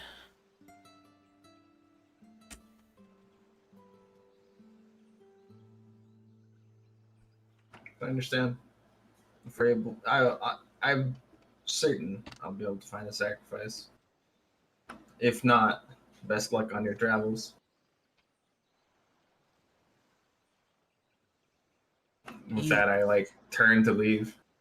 Yeah, he nods his head, and you hear that creepy cacophony of honking coming from behind you.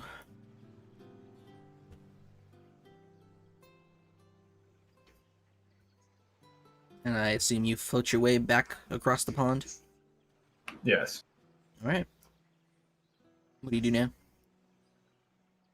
I'll go look for Felix.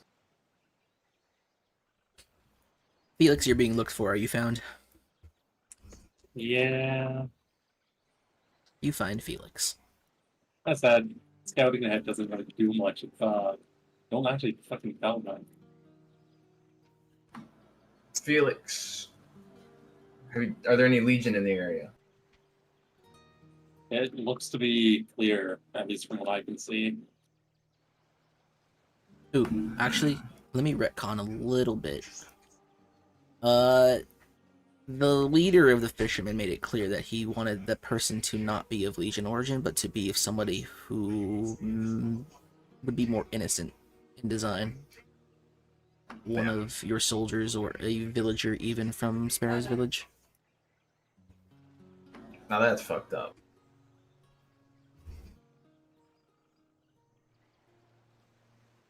Aside from that, carry on. That ruins my plan. I'm like, if you want to sacrifice, sure, we can just Fucking get rid of Legionnaires. It's not that hard. I fucking hate Legionnaires. Innocent people, that's a little bit more off-putting. Especially since my unit's fucking strong as fuck. The birds would be so fast, but I like tell Felix never mind and stop to think a bit. Well, how many were there? A lot. I couldn't count as many. There are definitely a lot of them. You would say that their numbers range between 20 to 50. And how many men Most do you of have them with you? were just flying around or clustered up in groups, looking at you all creepy like. I actually don't remember how many men I had with me. They didn't die. They just fucking You the have game. 10. You have 10 soldiers. If none of them died. Felix has 0 soldiers. That's crazy. What the fuck, bros? Yeah, he has to get some more. Where's my lone wolf buff? I'd like my AP bonus. Yeah, no. 2 OP. I have an idea. What's your idea, Perseus?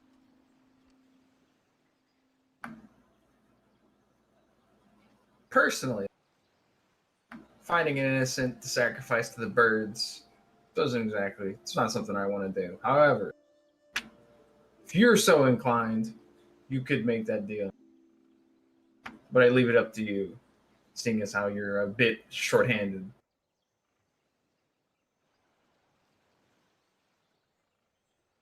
But that is the gist of what they wanted: an innocent sacrifice.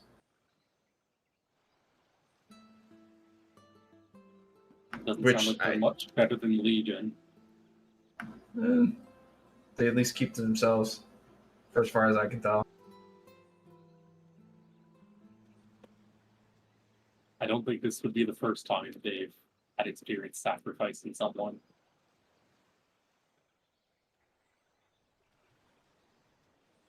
Probably not.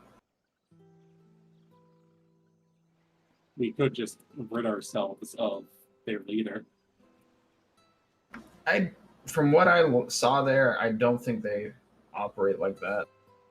If we cut one of them down, then another will more than likely take his place. They move in sync as if they were one mind.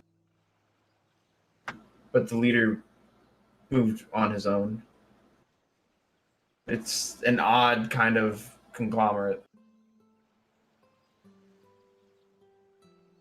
Conglomerate's too big a word for Perseus, but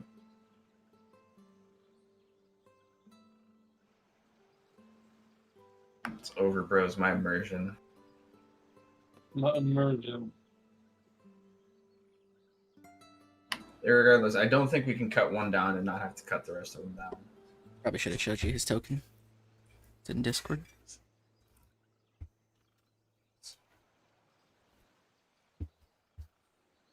Why does he have fucking sunglasses? Damn, he looks clean. Hold up, bros. Maybe Grandpa's onto something. Maybe we should just start like eating the young. You remember that Twitter image I added you with, Poppy? The like dude that's like fucking replacing his own blood with his son's. It was like the Yeah. Ventru bloodline. Yeah, that's what he looked like. He's obviously a lot. He was way more normal looking than his clan, and he was a lot cleaner looking than them. If you had to put a finger on it, or like the hills have eyes looking ass, hillbilly mutant men. I was thinking like fucking really weird looking Skegsies.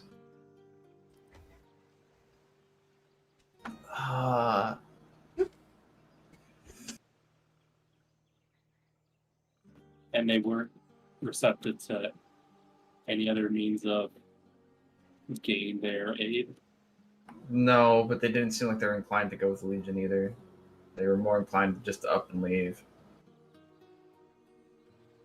So not exactly the biggest loss if we don't recruit them, but pushing north will be a lot harder without an increase in numbers.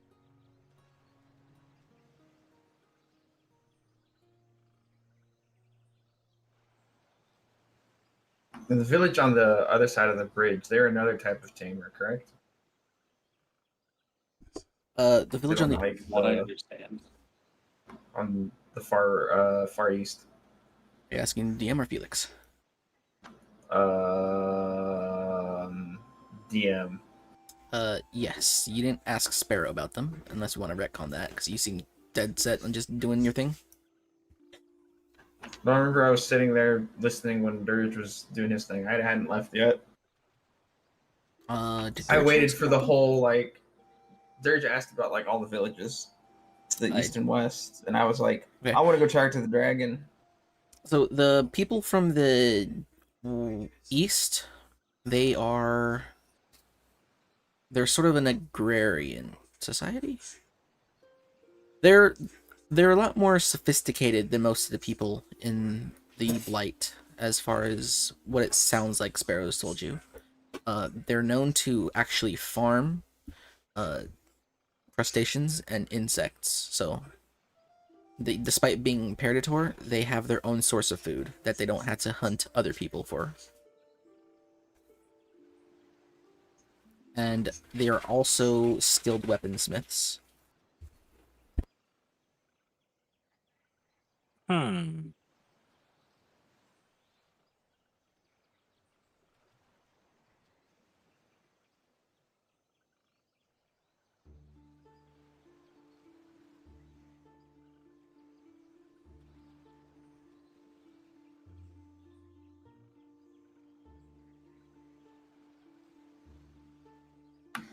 We can start heading towards that village. See what they know. See if maybe we can recruit them instead. Right? It will actually take you a few days travel to get there. God damn! That's why I wanted to make it clear. Lord have mercy. Yeah, we're gonna start heading that way. Okay. These people are just gonna sacrifice more once they leave their village. You are aware. Yes, but like we have bigger problems. Can't spread the forces to like wipe them out right now. We'll find them. We can always find them later on. All right. Show me the movement with your tokens. Move no more than I'm gonna follow first. Here. 5 X's. Starting from where your position is.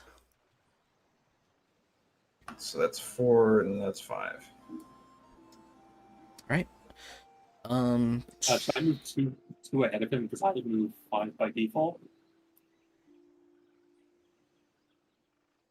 This is different. This is like a long distance travel. Okay. Keep scouting ahead of him. The little baby boy engineer needs his protection. You're probably both at the same spot, so you're not scouting ahead of him. Not yet, at least, because you had to come back to him and yada yada. Either way, make me a perception check, both of you.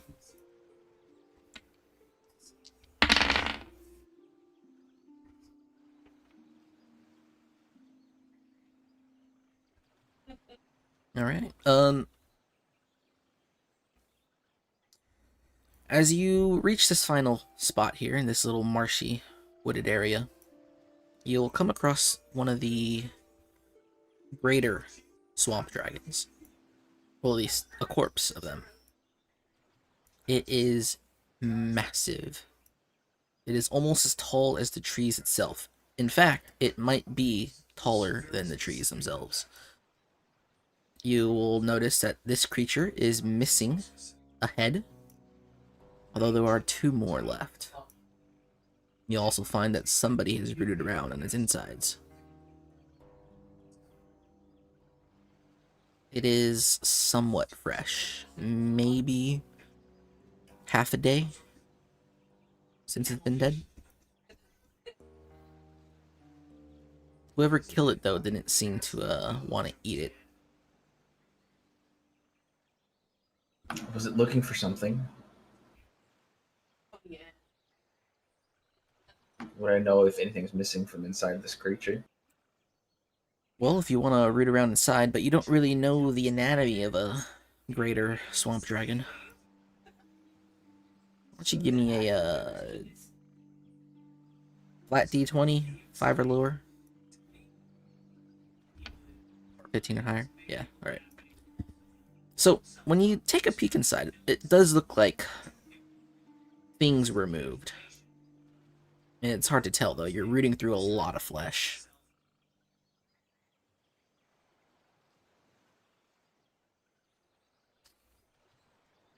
And Wish Dirge was here, bros. as you sort of go up and down its body, like it looks like a lot was taken out of the abdomen region, or at least that's where most of the cutting is. But then you'll notice that once you get to the teeth or the mouth, that not only have the longest, sharpest teeth been pulled out, but there was a lot of excavation done in its mouth. There's definitely something missing from this creature. A lot of things. And it wasn't just like predation.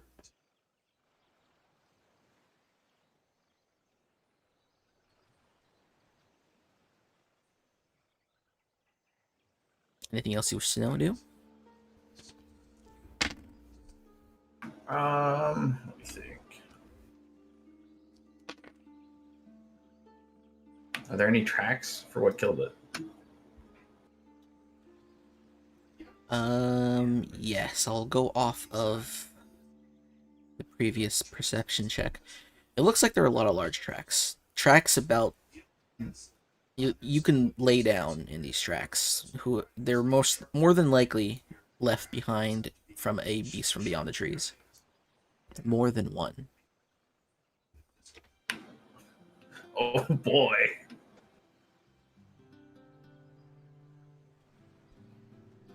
Okay,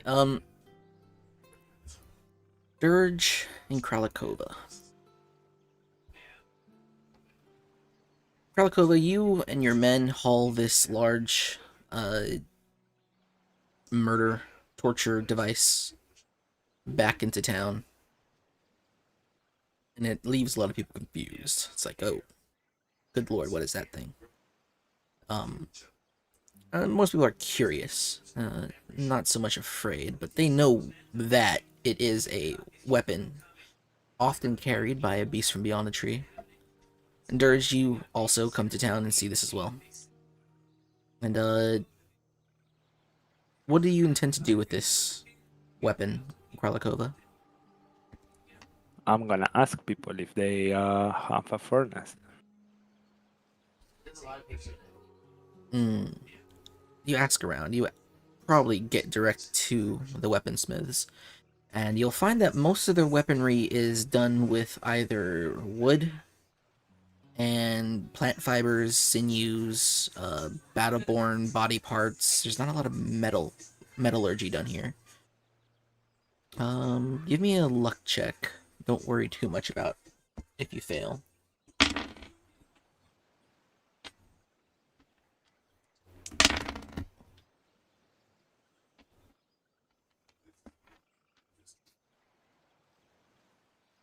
One of them does mention that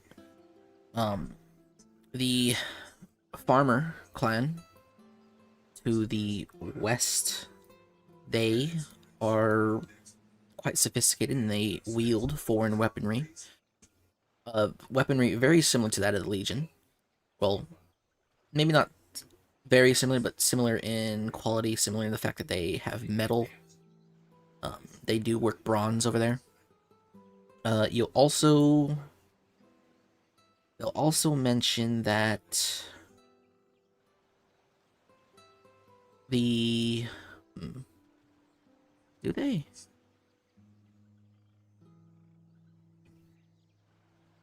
That the fuck no, never mind. Ignore that last bit. They'll mention that the farmers, if anyone could forge weaponry or handle metals like that, it would be them. All right, I will ask where exactly they are. They will direct you to the east across the river. You'll have to Alright. walk across open land and then swim across a rapid river, or you'll have to continue traveling north across the open land and cross a bridge built by the beasts from beyond.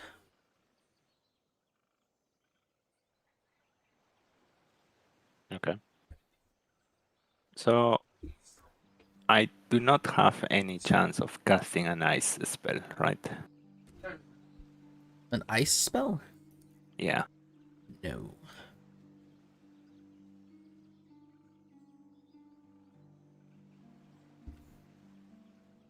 Now, would I know if Dirge can cast ice spells?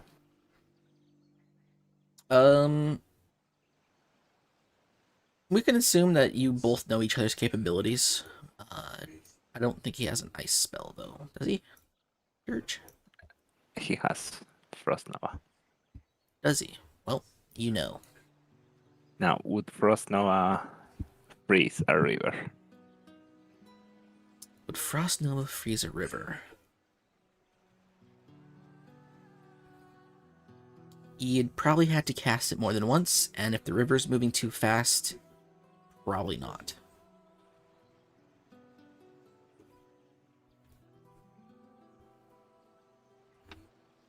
Okay.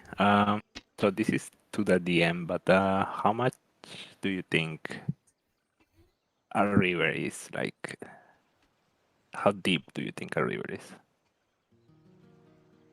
How deep do I think these rivers are, or rivers in real life? These ones. The dark blue ones, quite deep. Like, don't fall in if you're wearing armor. You might not make it back to the top. Yeah, but how deep is that? Anywhere between 20 to 60 feet. All right.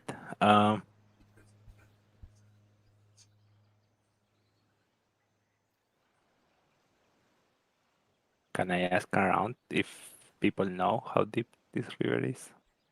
Ish? Sure. Give me a luck Now check. here's the question: how cold is he able to make the river when it's moving?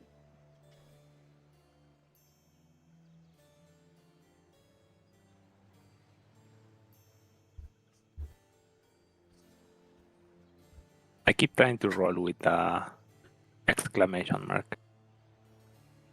Yeah, you ask around, and you'll get. Most people will tell you that they just do not go in that direction. Between getting eaten alive by the fishermen and then running into a beast from beyond, that side of the blight is just, it's not somewhere they ever go. All right.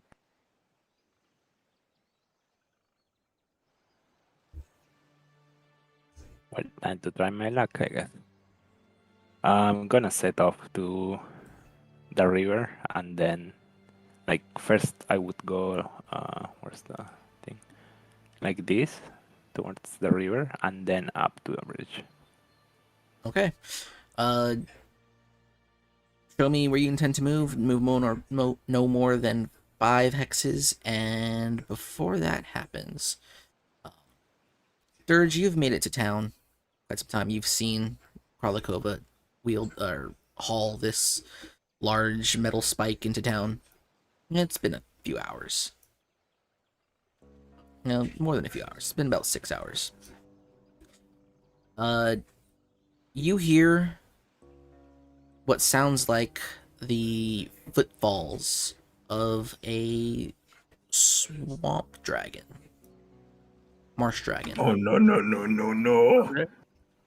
Just sort of beating its way towards town. Karlakrova, you hear this as well. Before you leave, as you're leaving, this happens. What do? Coming from the swamp, the trees obscure your vision.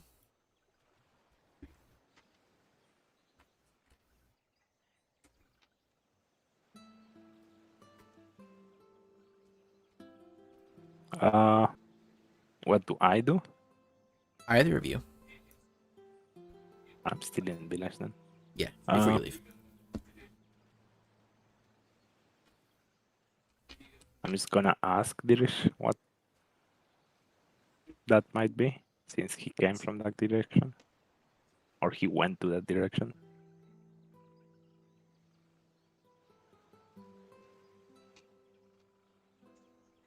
Dirge. I see. Yeah. What's up? Yeah, he's shitting his pants right now. Pants shitted. Snapdragon fucking angered. They drank the water. Yep. Yep, it's dying time.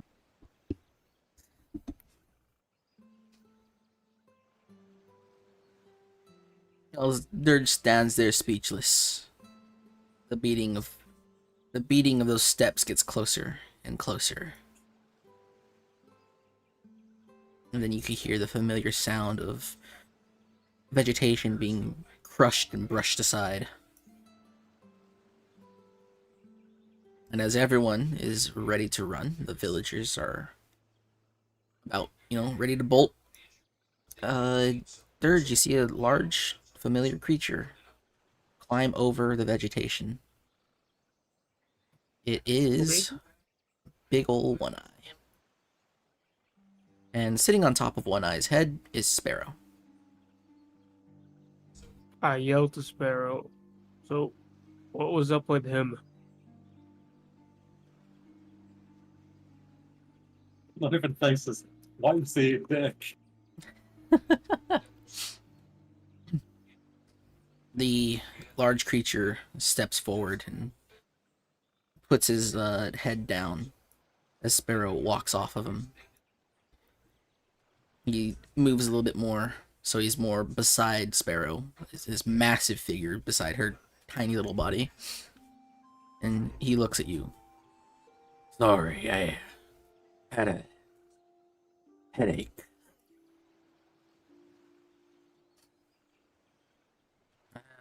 I apologize about eating your man. If it makes you feel better, he was quite tasty.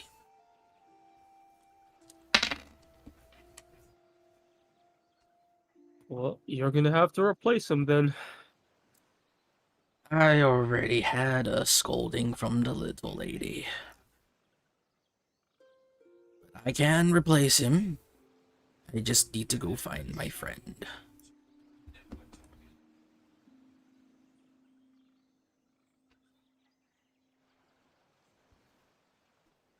Got it. Where's your friend at? Oh, here or there. He swims around. No real home. He's a wanderer, that one. But I promise I'll come back. Ask him. No, can I? Am I around still? Yeah. You're probably on the other side of the village. If you want to come check it out, you can. All right. I want to check it out. Okay, you see this massive fucking snapdragon. Or snapdragon? No, wait. I'm not on the other side of the. I'm like right there. I just asked Dirish what was happening. You see, this massive river dragon walked into town. You just watch this all unfold. Getting my dragons I confused. asked the Snapdragon if his friend might be by the river to the east. No. He likes our side of the town. Or he likes the lake. More I see. fish. And Alright then. less of the big ones come by. He's not too good fighting those ones, Small he is. I will ask him though. Does he know how deep the river to the east is? Haven't been there in quite some time.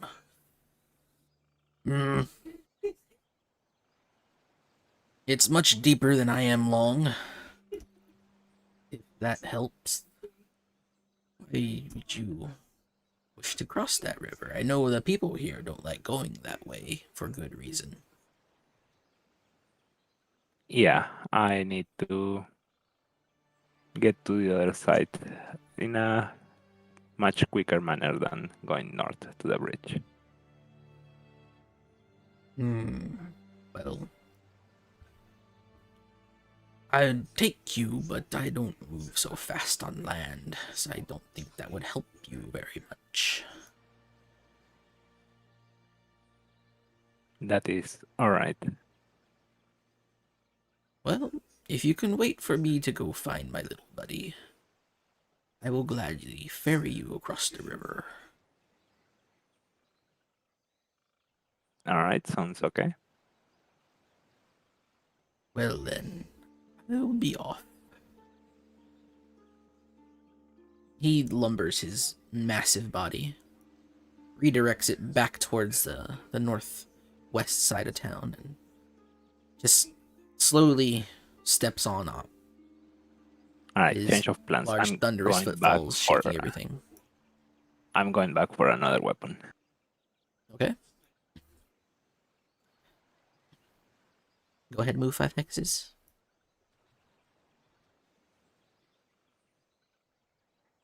And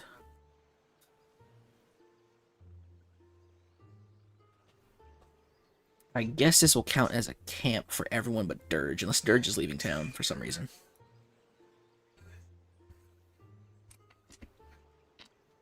Otherwise, Dirge gets a long rest if he needs one, and everyone else camps, which probably doesn't really mean much unless nothing really happened to anybody. Well, Dirge gets to fully heal. Alright. You guys all spend your time out in the wilds night. Go ahead and everyone roll d20s. Dirge, did you intend to do anything? Hold on.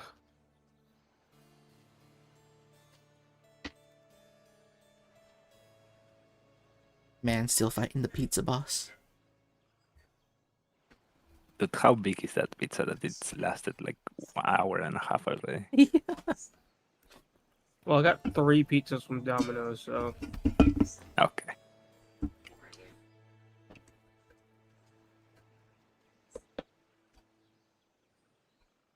You know what? You have to share with the class.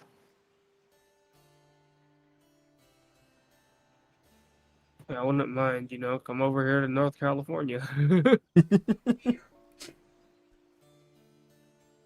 Alright. Dirge, do you intend to do anything this new morning? Masturbate. Alright. Well, you take care. Sam. This man is flooding the village. Kralikova. You go out searching for that crate full of stuff. Yes, You can get there and back to the village. I do. Actually, what is Kralikova doing? Kralikova is going to a broken vehicle once owned by the Beasts from Beyond and scavenging weapons off of it. Weapons much too large where they for found a that mid or weird a ass- smallman. Oh, is that where they found that weird ass weapon? The Yes. rapier kind of thing? Yeah. Oh, okay. I will go with Kralikova just to check to see it. You'll find a large wooden cart. Well, actually, no, she left before the nightfall, so you could catch up and get back. It would take you some time to get back or to catch up. Or we could just say you went with her in anyway. Doesn't matter. Yeah, it's a large wooden contraption. It looks like the wheels were destroyed by something and the axle snapped off because of decay and rot. The crate had what I believe to hold a bunch of weapons. A lot of them look kind of like meat hooks with extra barbs. Rapiers with like barbed wire wrapped around it, but it's not really barbed wire, it's much more solid. Chains. These chain links are maybe about the size of your hand.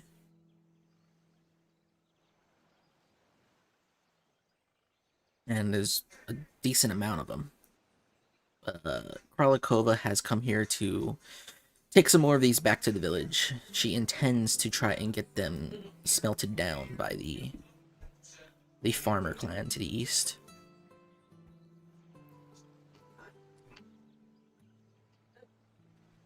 Do you do anything special while you're up here at the cart, you guys? I will tell Dirge to take one of the chains and to tell his men to take one of the weapons, while I tell my men to take another one of the weapons. Just go back Yeah. to the village. Yep. You Yeah, guys I collect. want to see if I can actually. Yeah, I want to see if I can actually use any of these weapons.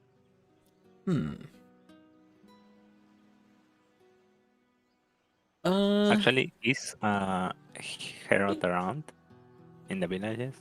Rod will probably stay back in the village. Can he not come with us? When us? I guess he can. Alright, let's say he's with us. Alright. Alright, he carries another one. Rod carries another weapon. Dirge. Most of these seem very unwieldy, and you're not really sure how to use them. You feel like these long rapier things are meant to be thrusted with, but that'd be kind of difficult unless you were holding it both in two hands. Although you kind of do it with your staff, but the balance of this weapon is awful. So much of its weight is just divided along the entire thing instead of in the handle like it should be. However, these strange meat hook-like things could probably be wielded by you.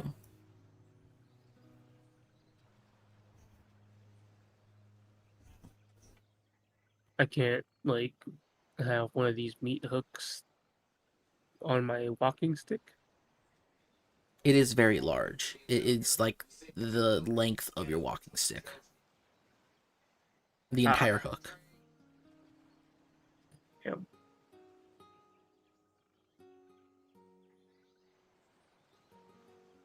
Do you wish to replace your walking stick with this hook? Would it let me walk? I'd try it out. It's... If you try using this as a walking stick, it will probably lead to fatigue. It is much too heavy to be used that often. You know, to like drop it and then push yourself forward and then pick it up and move it forward. It's a bit much. Even as a weapon, it's already kind of pushing it. Okay. I just bring it back then. Alright. Hello, Karunic. It's been a while.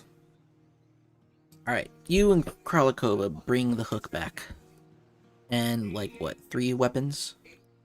So you got those. My men have one. There's a hook. There's Herod's. And Herod's. there's Dirge's men. You know what? So Actually, yeah, Herod's men could bring back one too. And okay, as so he that's can, fine. just like Dirge, That's the because one he's a in the mid-mid. village. There's 6 weapons. Okay, 6 weapons and chains? I think he took the hook instead of the chain.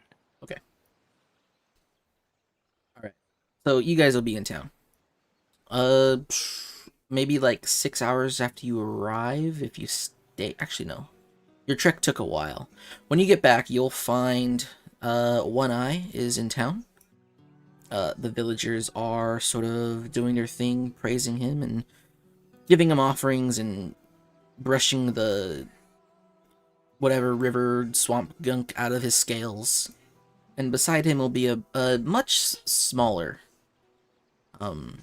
river dragon. Maybe about the length of Dirge. Or the length of Dirge's height. It is another Battleborn. Much like One Eye himself.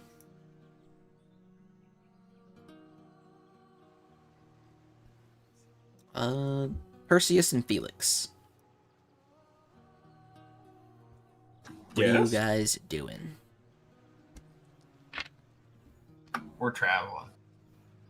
We're going. No. Give me 5 hexes of movement.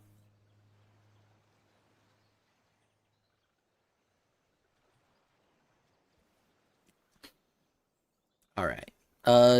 As you guys get to the tree line here, you'll notice that there is a sudden abrupt succession of trees. You are looking at a road, or at least whatever a road could be, as it's not made all that well. Perseus, you're very familiar with this. Back in the Great Wood, there's a series of roads built by both the Legion and the Beasts from Beyond. The Legion roads are much smaller. They go through the trees instead of destroying the trees and pushing them aside. The Beasts from Beyond, however, they don't care too much about preserving the trees. They just plow straight through them. What you have here is a road that is often walked by Beasts from Beyond, and as you realize that, you will see a group of Beasts from Beyond traveling northwards up the road from the south. Towards us or away from us? Towards you. Oh boy. How many? At first, you just see two. They're slowly walking along. One of them has a midman in tow. This midman is adorned in chains, as the Beast from Beyond sort of just drags him along. Beasts from beyond are baddies, yeah? Big, bad baddies. I assume so, yeah. And Are they eventually- humanoid or beasts? They're humanoid in shape, but they're sort of unspeakable, unknowable, alien eldritch things. Okay, Melty so hear skin, me big out. fangs, eyes that don't really Okay, have hear me out, sclera. hear me They're out. just big old white spots sometimes big Hear old me black out. spots. We eat one. We eat one? I've tried that one before in another campaign. Ah, yes. What happened in that campaign? I became a Lovecraft cat, unironically.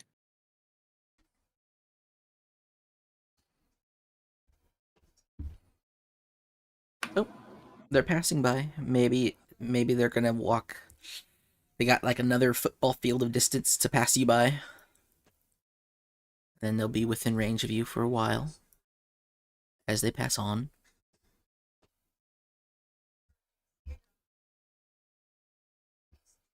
So, are we able to communicate with them in any capacity? You have never met a Beast from Beyond. At least you don't think you have. From your entire life being cut off at the point from which you met the Hoplite, you can't recall having ever spoken to one. Or ever attempted to. Perseus, you've killed a few in your lifetime, but that was with a whole army at your side. And you can't really remember that, but you got the feeling that it's been done. And right now, it's just you, Felix, and the 10 soldiers that you didn't forsake. And there's only two of them, with their one prisoner. That is true. But you got the feeling that the two of you plus your soldiers are not enough. And it's also assuming that your soldiers are even able to not piss their pants and shit themselves and run away. Do you know if we could please with them to send them at the Legion? I mean, Give them some extra slaves? Sex slaves? wait, what? Send what to the Legion? Take them in, have them as allies, attack the Legion, court with them. They could have all the Legion they want. The creatures Buy from them beyond out. as allies? Just Just offer them a nicer target. I don't know if they're going to go for that. I am curious why they're taking that midman captive, though.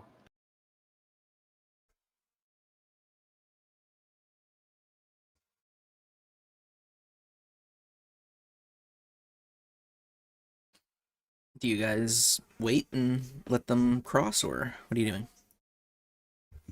Tip my head. We could ambush them. If we strike fast and hard enough, we could kill them.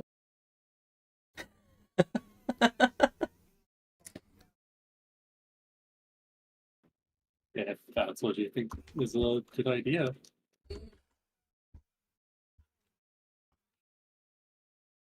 Yeah.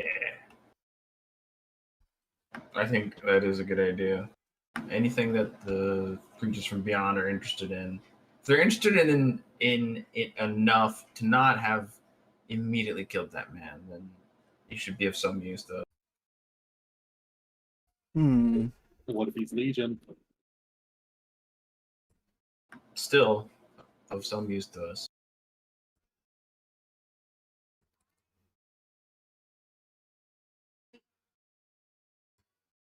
So, do you guys wait for them to get close enough to ambush?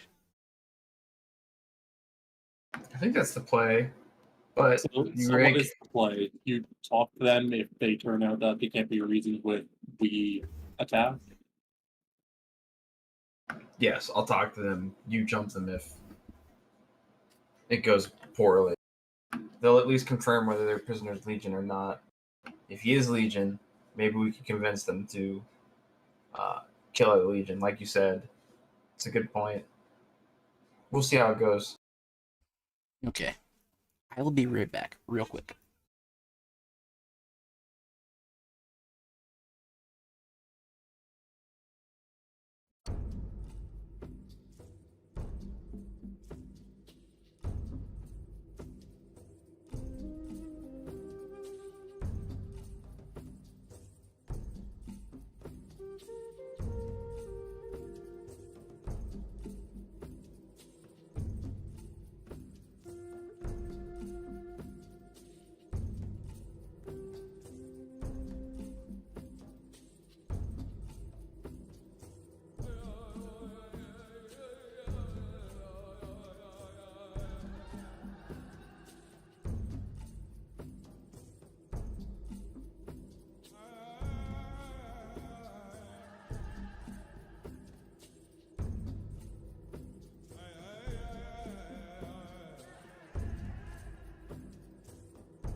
Okay.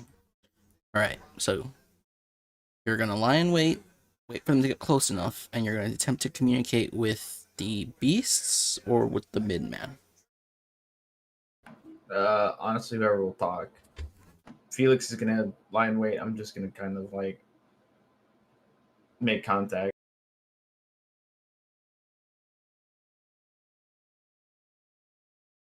Alright.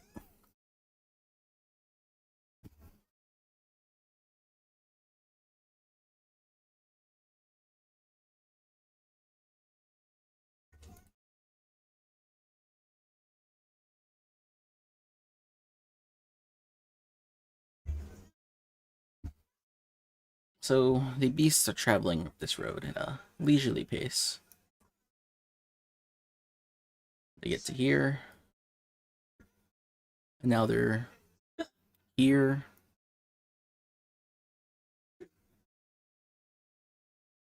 Now they're here.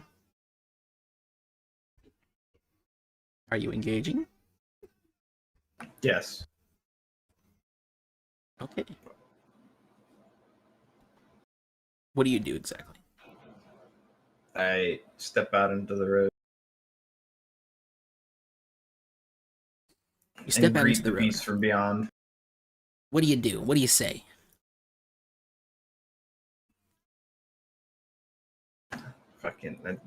I just say greetings. I'm waiting to see what they're gonna do.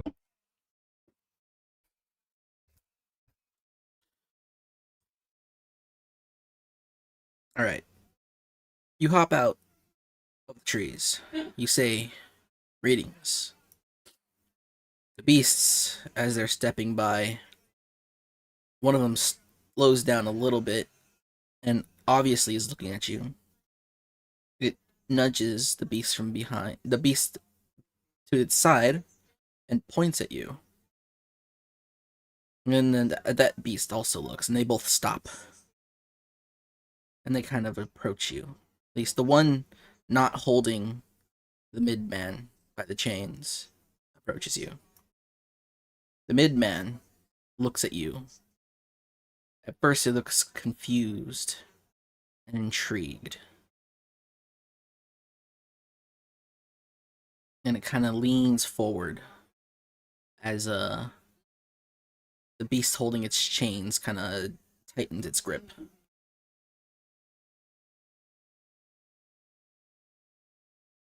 There is a beast from beyond approaching you.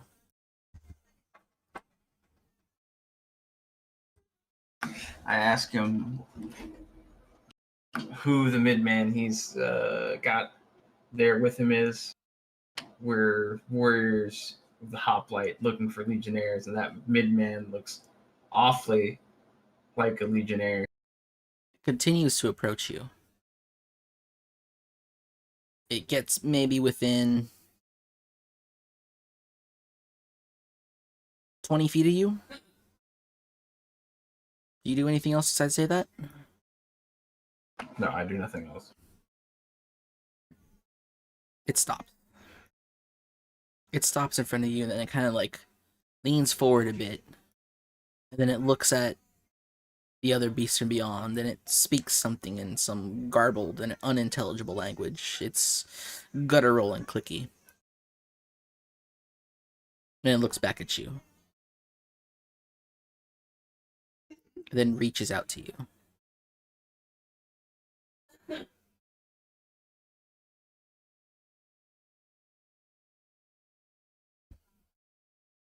Like it's trying to grab you. Oh no. I mean, it doesn't have anything to clasp you in chains, though. Maybe it's a good grab. He's just trying to, greet me. No, it's gonna be a bad touch. Yeah, a he bad could literally touch. just be testing you. Yeah, he's G checking you, but You don't want to G-check you? I'm not moving yet. You do not move as this large, gnarled, fleshy, twisted hand reaches out to you. This is probably the first time you've seen a beast from beyond up this close. At least one that you've seen in memory. But its putrid flesh is unsettling and strange. And it looks dirty, but it looks as if that grunginess is natural and meant to be there. Not like it was placed there by doing stuff, but more like it just exists. It reaches out, and its hand sort of brushes over your head, and you feel it peel your helmet off of your head. And it looks at it, confused. Then it reaches back down to you and grabs you by the neck and lifts you off the ground, assuming you allow it to do so. Yes. Okay. You're lifted off the ground. Your entire body is covered by its hand. Then it looks at the other beasts from beyond and says another series of clicks and glottal stops at it. You still do nothing?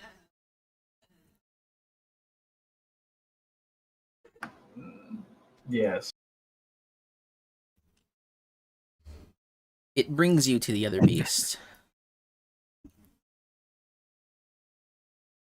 And at this point I'm going to have to ask you to make a motherfucking emissary resistance check. Boy, I forgot how Minus- this works. You explained this. It's a D100. D100, roll under 52, but add a plus 20 to your roll. So minus 20 or plus 20? So I'm at Roll a D100 plus 20.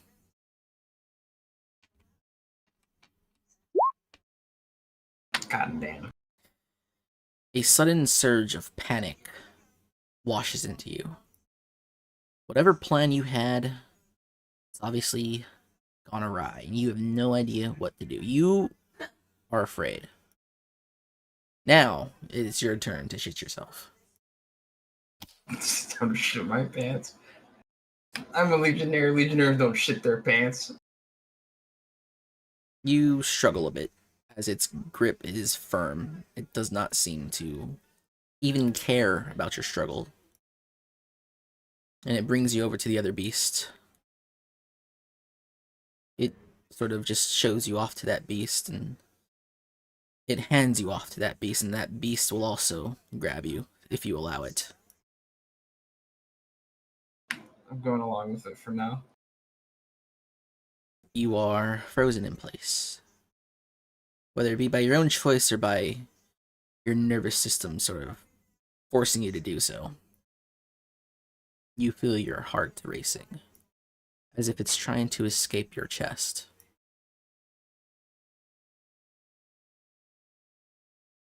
It looks at you, confused. It's, well, maybe not confused. You can't tell its emotions, actually. It does not have a face that you could describe as a man's. Even Battleborn are more readable. This beast just, it seems very interested in you.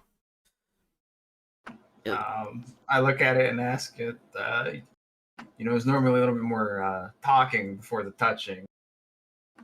Do you understand anything I'm saying? It looks back at its partner. It doesn't seem to. It offers no acknowledgement that it understands what you're saying, or maybe just doesn't care. But then it hands you down to the midman.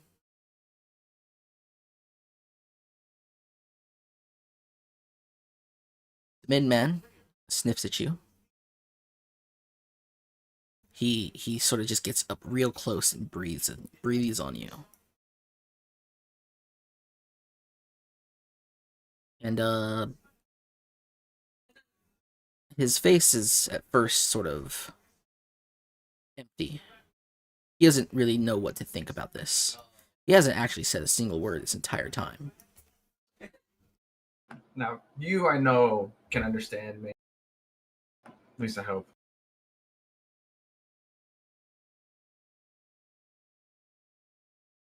He looks at you, and he kind of like gives you this strange gaze, like he's trying to like peer into your soul. But then he perks up and looks around. And he almost jumps off of this chain.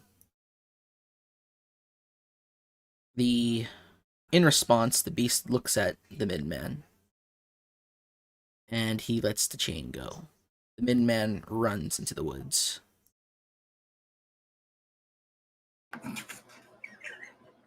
Well, Is he running to like where we're lying in ambush or what? Yes. That midman is barreling towards Perseus's men, and I assume Felix.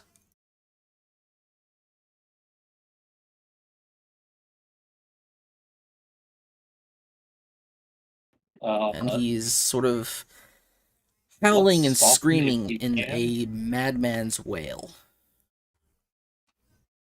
I shot at my men to hold. Your men To, hold their positions, but they have raised their weapons and their shields in formation. You can't really see them. Felix sees this. They as see expected, the midman well-drilled barreling soldiers. towards them.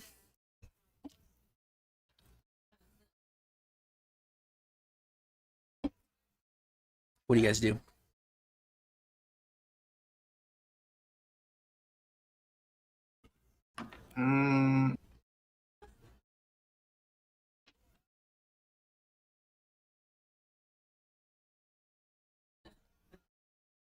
I wait. If he's saying hold, then hold. I want to see what the midman's gonna do. You wait. The midman is no longer in your vision. It is in the trees. Felix, however, And- you see that there is a midman in a frothing rage barreling towards you and Perseus's men. Oh, he's an attack on them. If he tries to do harm, just ready on non-lethal blow. He comes in screaming and raging at the lot of you, and almost instantly thrusts himself at one of Perseus's soldiers.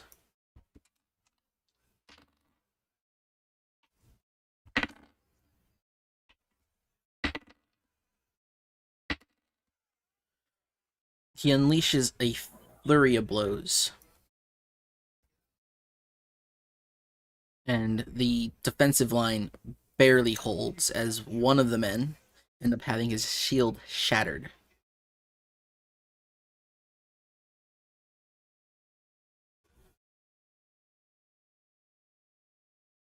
Let's see.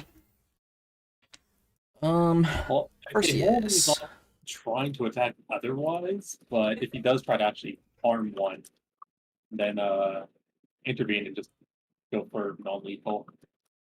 Perseus, roll for me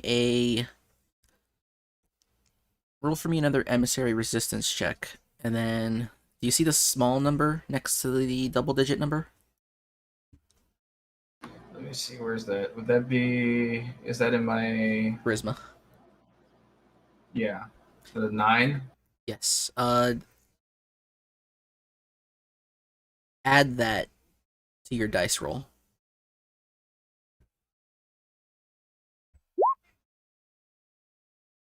Oh, D100.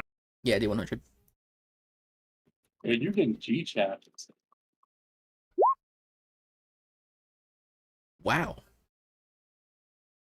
So an aura of fear rattles over your soldiers. This is not a normal midman. There is something wrong with this guy. He has no signs of being a Predator, but he is acting like one. He is almost more battle-born in nature. But they hold. They heard you shout out to hold. They're not thrusting their spears at him.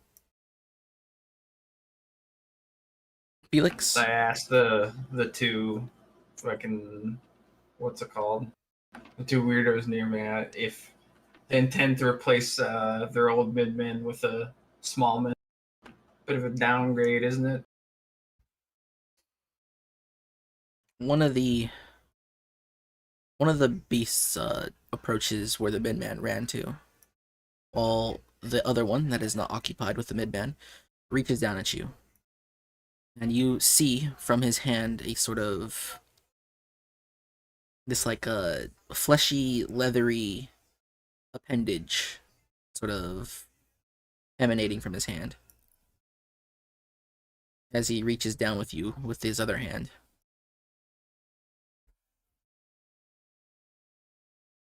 Do you do anything? Mm,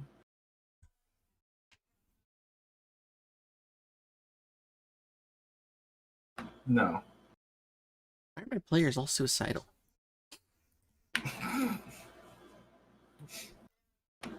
It'll work out. He grabs you with his free hand, and this hand that is forming this weird flesh-like rope is he's tying around you, or at least he's attempting to. It's that hold.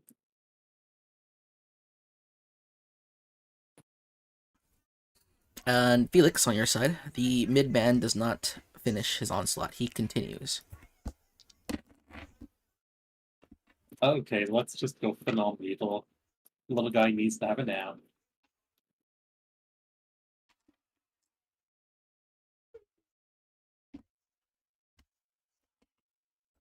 I need to get a You want me to proper roll a tray die for my for it? dice. Go ahead and roll.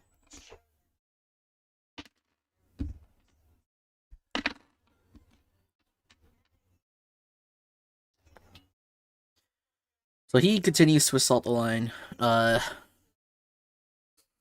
He bashes one of the men in the face. He bites another man, but he gets away by the skin of his teeth. Oh, oopsie. I did that wrong. Then another man also gets bashed in the face and falls to the ground. He's not dead. He is just on his ass. Wow, stellar rolls. Yeah, so you attempt to attack this guy. I'm And assuming only the 17 and 23 hit. why are you attack? Do you have 5 attacks? I rolled 6 times. You have 6 attacks. Oh yeah, that's right. All of those miss except for the 17 and the 23.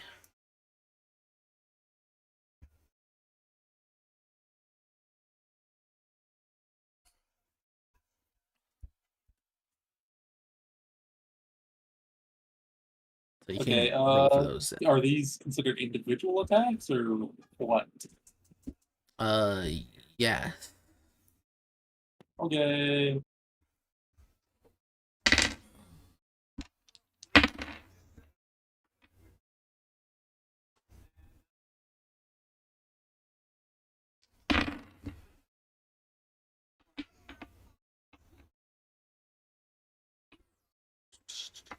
Uh, 10.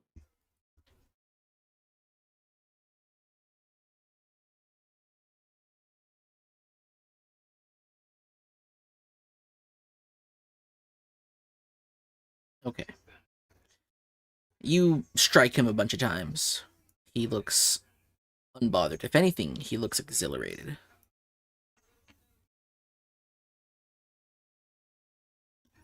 Perseus, you're being bound.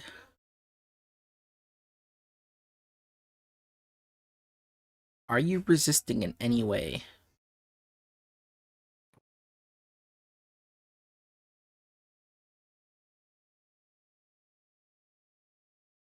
Yeah, it's about this time then. Probably. Haven't gotten any answer from them. Unfortunately, they're gonna have to die. Do you attack? Mm,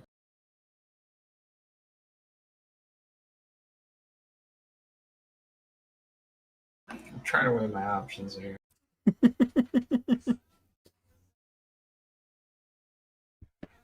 I have stepped into the dragon's mouth. Now I must think about what to do further. It's true. One way I could die from stepping into a dragon's mouth immediately. Or maybe there's food. Should figure my way out of it. Well, what do you do? I resist. I try and swat its hand away. Roll Or me break its spine. grapple or athletics mod. Athletics. Oh. Yep. Damn.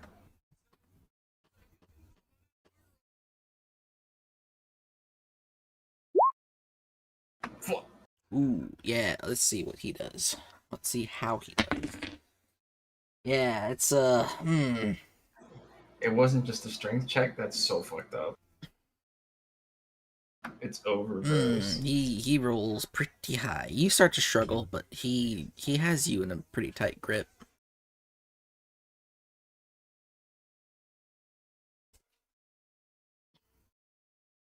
Felix. Yeah, let's just continue beating on the poor man. What's your AC, Just Felix? Dude, I do what I want, John. my act is 15.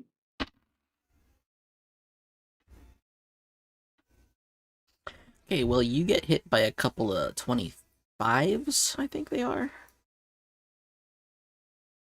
With an They're 18 on not the die, which are natural. critical. Which means...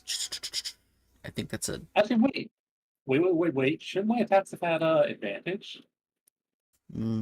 why? He's literally attacking an ally that is between me and him. Flanking. I guess. I don't think you would have hit with anything else, though. But they're all incredibly low. Yeah, those are the layers. Those are so many twos. Well, you get triple crit, double crit twice. So 6 times. Six damage For dice. 382 damage. 1, 2, 3, 4. Load D8. 5. More than a D8. 382 damage. Load D8s.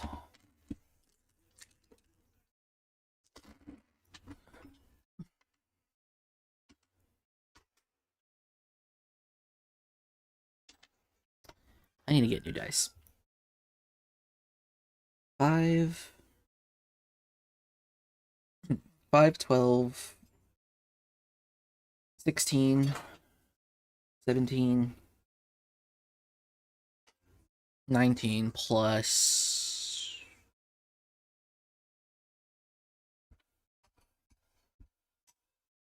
let's see. So you get hit for 19 damage, and I'm calculating the rider on that, or the plus mod on that. For another 16 damage. So 35 total. Yes. What the fuck? Ow. How do you respond? Okay, let's just go for kill instead. All right. Roll to hit.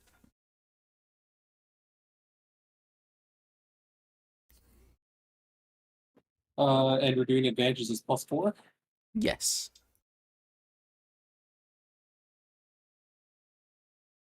I fucked it up again. Or should we just go with that? That'd be 21, 17, 22, 19, 13, 17. So it should be all but one of those hits, and I'm assuming there's crits. The only thing that doesn't hit is the 9, I think. Everything else hits. He has 15 AC. So I don't And think there's if- any crits. Wait, so how is it a double crit if he only went 10 with my AC? Because it was a critical roll. He rolled 18 on the dice. And I add his modifiers afterwards, but Oh, no, wait. No, one of these is a crit then. I crit on 18s. oh, that's right. 18 is a critical roll. And that clears Okay, so by this- enough. So what? Go. You do 1, 2, 3, 4, 5, 6. 6 rolls of damage. Okay. This is going to be interesting. The savage blows shouldn't roll critically. It's on the attack. It is a dice. It would crit. Yeah, but that is a lot of damage, and certain riders probably shouldn't crit. I don't see it there. This is also not our usual kind of game.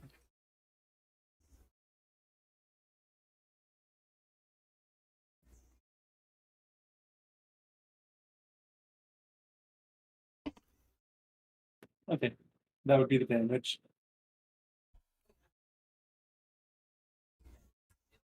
Just give a nice little love tap for an equal amount. And you need it. Roll it in roll 20, 34. Jesus. Yeah, just because of how many things there was, I figured it'd be easier. So you get attacked by this rabid midman, and he beats you up good. How much HP do you have total? Max? 68, you did just over half. Yeah, so he beats you half to death, and then you respond, and in a near instant, he sort of recoils back and throws himself to the ground, and there's just a fountain of blood escaping his neck as he holds his neck with one hand and starts to run away, limping away from you and Perseus's men. Okay, I'm taking my nice opportunity on him then. Go for it.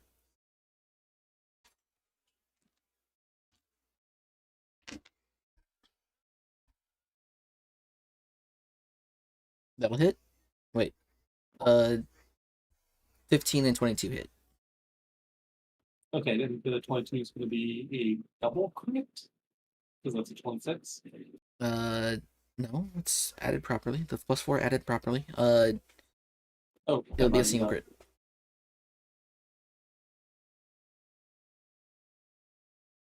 Okay, 3d4, 3d12. There was so much damage. So as he recoils backwards and attempts to run away, you put your claws into the base of his back, and as he lets out one large scream for help, or at least you assume it's help, it is definitely a scream of fear. He takes 2 more steps and sort of just hits the ground and slowly bleeds out and dies. Okay, and how far is one of those beasts from beyond? At least 60 feet. No. The one that's Okay. approaching is much closer. That one is just outside the tree line. So let's say like What about the one that's close? the close one is like 30 feet away. The further one is like 60 or 70 feet. Okay, I'm gonna position myself so I'm behind the shield wielders. What range would that put me at? Okay. You can see that beast. He stops approaching, Oh yeah. and then he looks back to Okay. the other one, and you'll hear this Perseus and series of guttural clicks and stuff. He then drops you and goes to look at what's happening.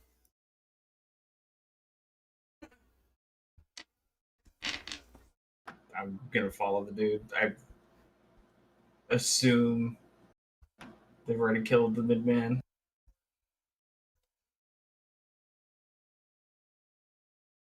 Actually, I'm gonna run over to like rejoin Felix and my men.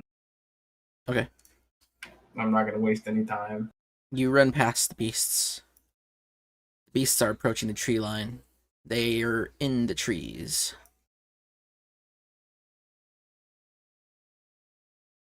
Your soldiers called out to you, like, the assassin did it. Do we continue to hold?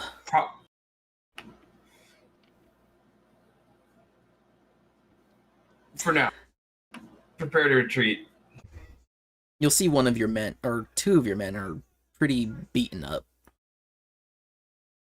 One of his shield is sort of just split down the middle. He's kind of holding half a shield at this moment. They maintain formation. Felix stands behind them. The 2 beasts sort of step into the trees and look around, and they see the lot of you in your formation. And then they look at the fallen midman. And then they look at each other and point at the body, and take a closer look at it, and then one of them gets up and roll for initiative. Unless Oh, you boy. plan on just running away. Although, you probably should roll anyway.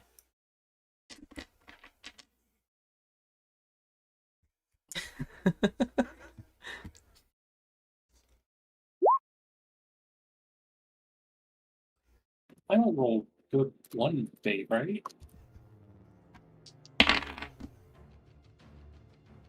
Actually, I probably should just done team initiative. We'll take Hyman's roll first. You guys go first.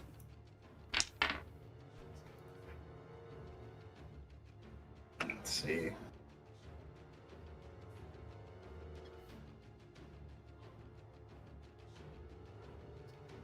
You see one of the beasts, the beast that was tying you up, or at least starting to.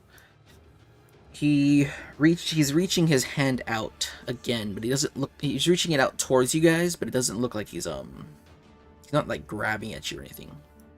But that's the motion he's making.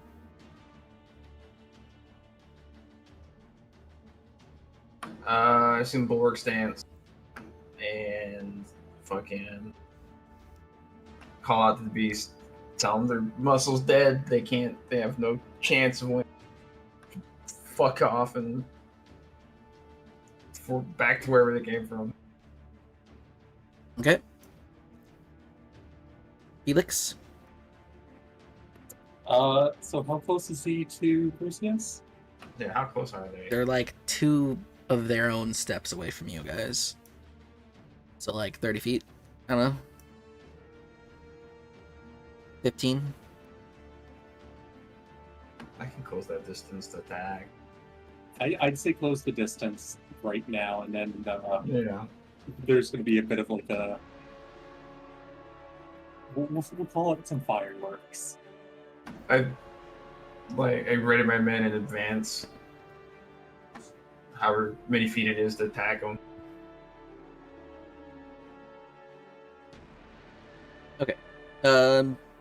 So you order your men to advance. You both advance too. Yeah, I'm Yeah. going to attack last. Like All right. Which one are you attacking? There's the one that's raising its hand, and there's the one that's still looking at the fallen midman. The one raising its hand. All right. Go ahead and roll to hit.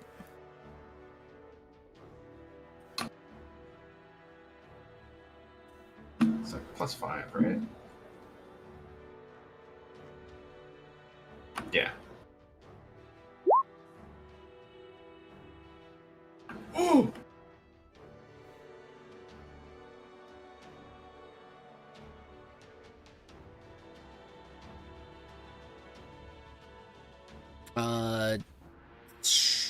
That does not hit. How many attacks do you have though? I think you have 3, don't you? I think 3 if you count my men as well. Does your weapon attack multiple times? Can attack twice if I remember correctly. Yes, you have 2 attacks plus your shield offhand. Dear God, these rolls. Yeah, that will also miss horribly.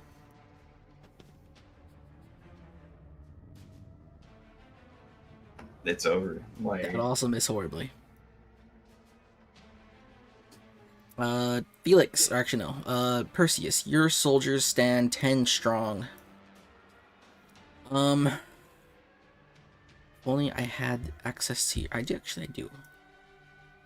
need to change the page. I could just press normal unit attack. Oh no, it should be Perseus unit attack. That'd be much better. Let me. Oh wait, no. I just gotta look at the right. Just gotta look at my screen.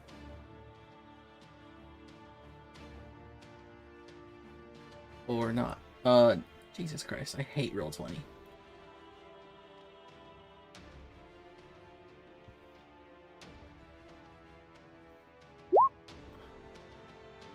There we go. Your men attack. And I think do they do damage? 2 of them get lucky. Well, not lucky. 2 of them roll really high. But I don't think any of them hit.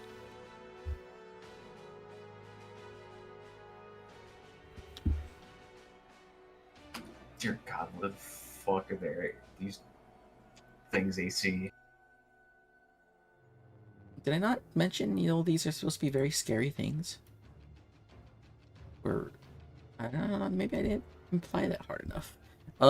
Yeah, your men attempt to... I'm aware. They swarm. They swarm. But none of their attacks seem to do anything. Like, you see 2 of the men thrust their swords into the beast's, like, ankle things. They poke in. You don't think they do any damage. Felix. Okay, time for fun. So Meditate says next 3 combats. This is in fact a combat. This is in fact a combat. Okay, I'm going to flank that one that they're attacking, and I'm going to 86. Ooh, okay. With cold shots. Okay. Flanking is advantage, so +4, then your called shot is essentially No -4. penalty. No penalty? No Because- penalty because of Meditate. That's right. Right. Just roll.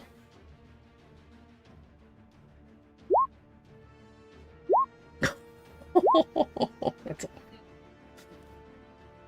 So you miss, you miss, you miss, you miss, and then you And this crit. would be ignoring natural AC as well. A normal Ignores AC. So natural. it's only going to be Dex AC.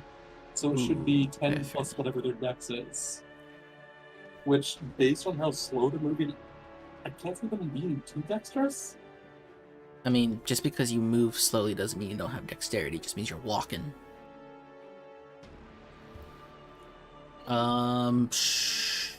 I think those 15s will just barely hit.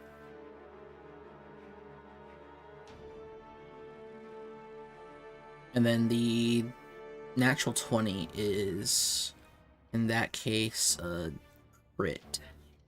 Double crit. Double crit? No, single crit.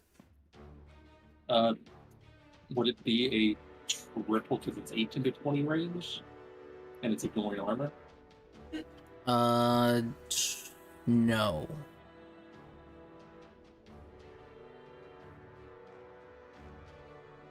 These guys have like fucking 30 deaths or something. Jesus, they're tanky. They are otherworldly creatures. I mean, they do have funny, weird extendo hands. I imagine they're pretty dexterous. Seems like it'd be the perfect time for a certain thing to get to double its dice on crits like everything else. So it is 1, 2, 4. 4 dice. Yes.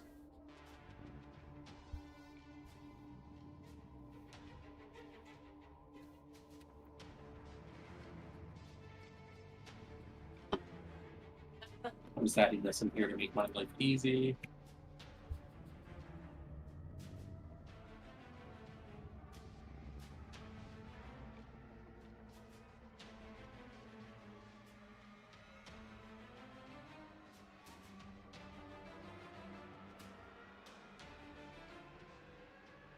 And the savage. Duty savage. Not bad. And cold shot, so let's go for the arm. Actually, you know what? No, let's go for the eyes.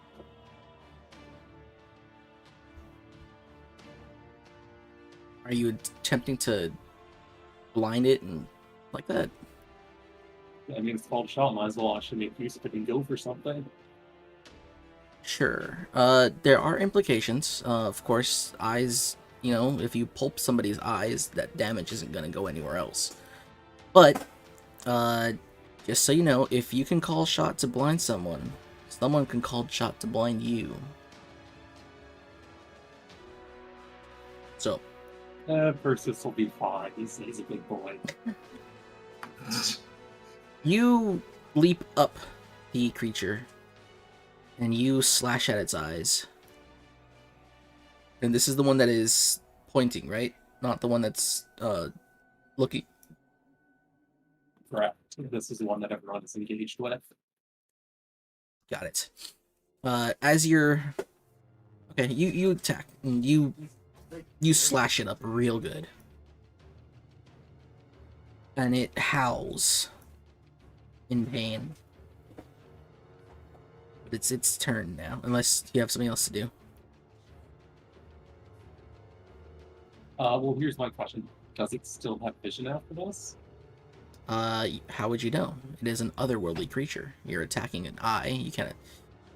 Are you attacking both eyes, or are you deciding which attacks go to which eye? Yeah, we're basically going for the slash across the face on the eyes. Okay, so you're checking across its eyes. So Yeah, because The- it doesn't the have a big- damage type. I'm not sure if I'm actually doing slashing or the big misshapen black oblong things that are its eyes are slashed up pretty good, and you see this black goo pouring out them profusely. It howls in pain as a bolt of sort of like a combination of both meat and bone flies out of its hand. And let's see. Righty. How many of you are there? There's 12 of you?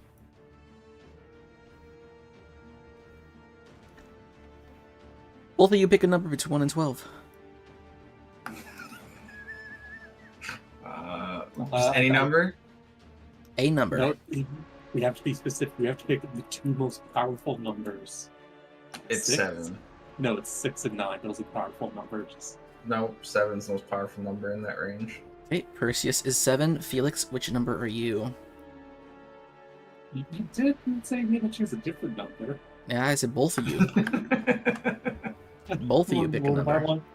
Yeah, I'll pick 7 too. You can't pick 7 because it's already Perseus. What is Felix's number?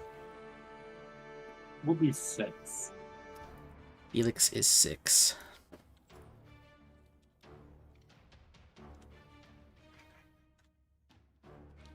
Nine. Neither of you get hit by this fleshy bone bolt thing that just bursts out of this thing's hand.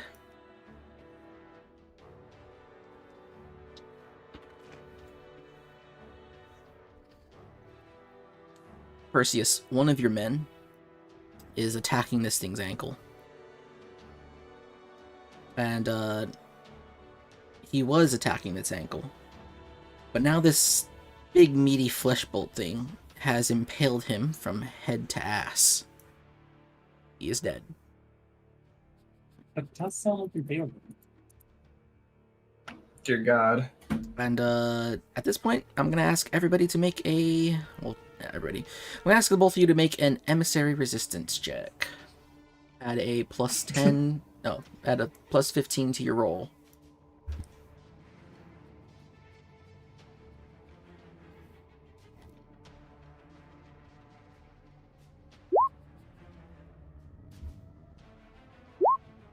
Felix, you managed to hold it together. Perseus, you, I think, also barely managed to hold together. But I'm going to ask you to do one for your men. For your men, only add plus 9. Actually, no. Add 24.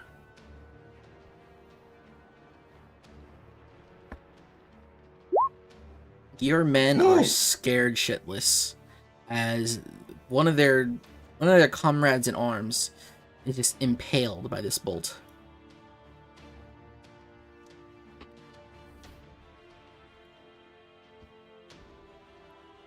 At the start of your turn, I'm only going to ask you to make a D100. You want to roll over, or no, you want to roll under 60. If over 60, your men will flee. I mean, at this point, I should probably just tell him to fuck off. The other beast turns around and sees what's happening. It raises its hand, and a large meat bone thing extends. It looks sharp. Do you guys want to pick new numbers between 1 and 11? Or do you want to keep yours? 7 again. 7 Felix? again. You know what? Let's go with 9. Surely we can't get 9 again. Okay.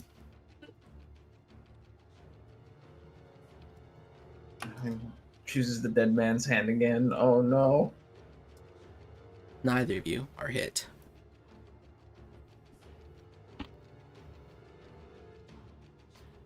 However, one of your men, who is recoiling in horror at his comrade being impaled straight down the whole length of his body, has now been cut clean in two, as the top half of his body spins horizontally, hits the ground. You've lost another soldier.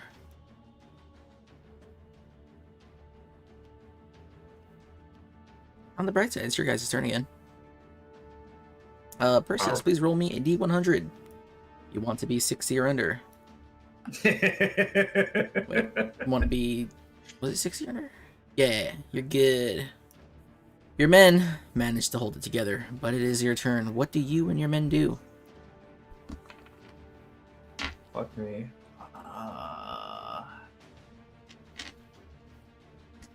Well, is there any...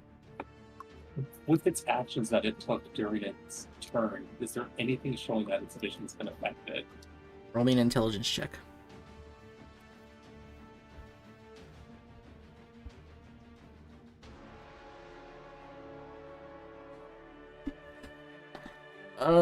You feel like you have maybe harmed its vision somehow. I mean, obviously there's a bunch of black goo rolling out of those big old black gobbles that were in his head. But you're not entirely sure. Again, you don't think you've ever fought one of these creatures before. You're not even sure if they're you're not even sure if they're actually real eyes.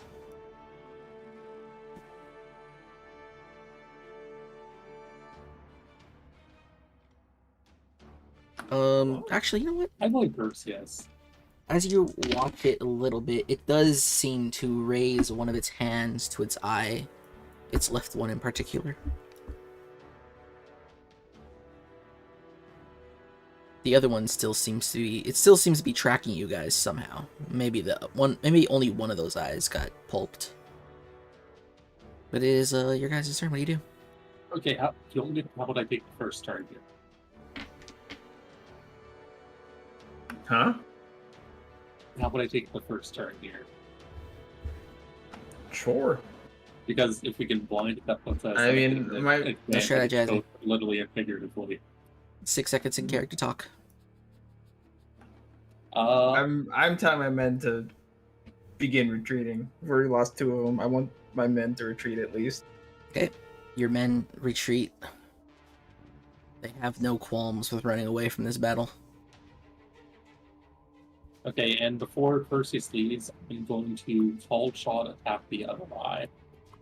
Go for it.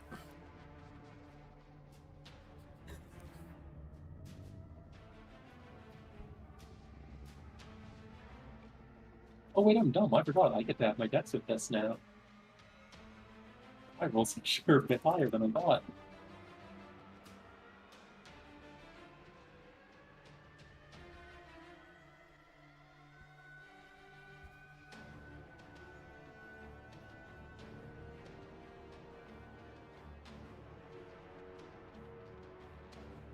Anyway, I forgot. I don't add my dex, actually. Take off 3 from all of those.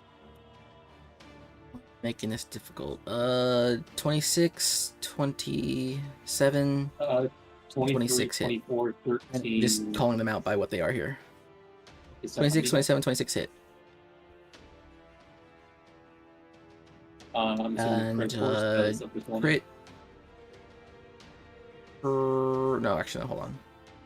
26 shouldn't hit, I think. Okay, only the 27 hits, and it's not a crit. It's natural 20. It's not a crit. Doesn't clear. It hits, but it doesn't clear.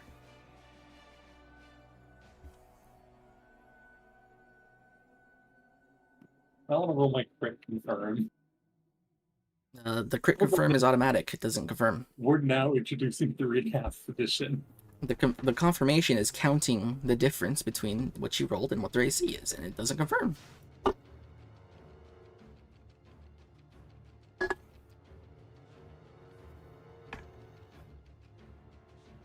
Okay, so it's 18 to the other eye. Okay. It howls and cries out. What do you do, Perseus? Unless Felix, you still have anything you want to do? And then I'm going to join in retreating. All right, Perseus, are you retreating now? Yes. You run away.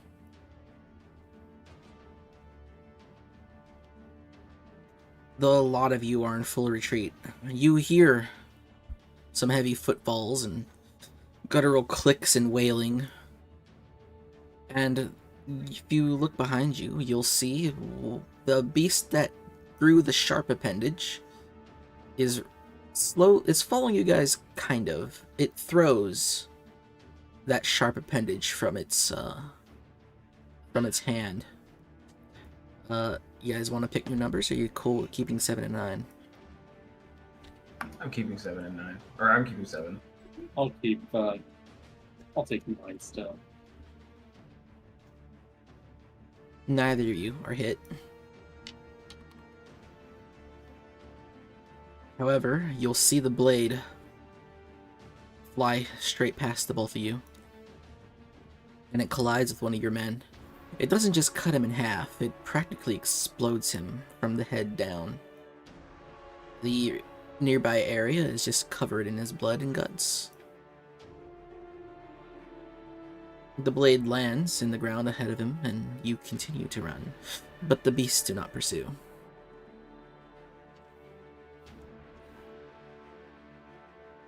And you're out.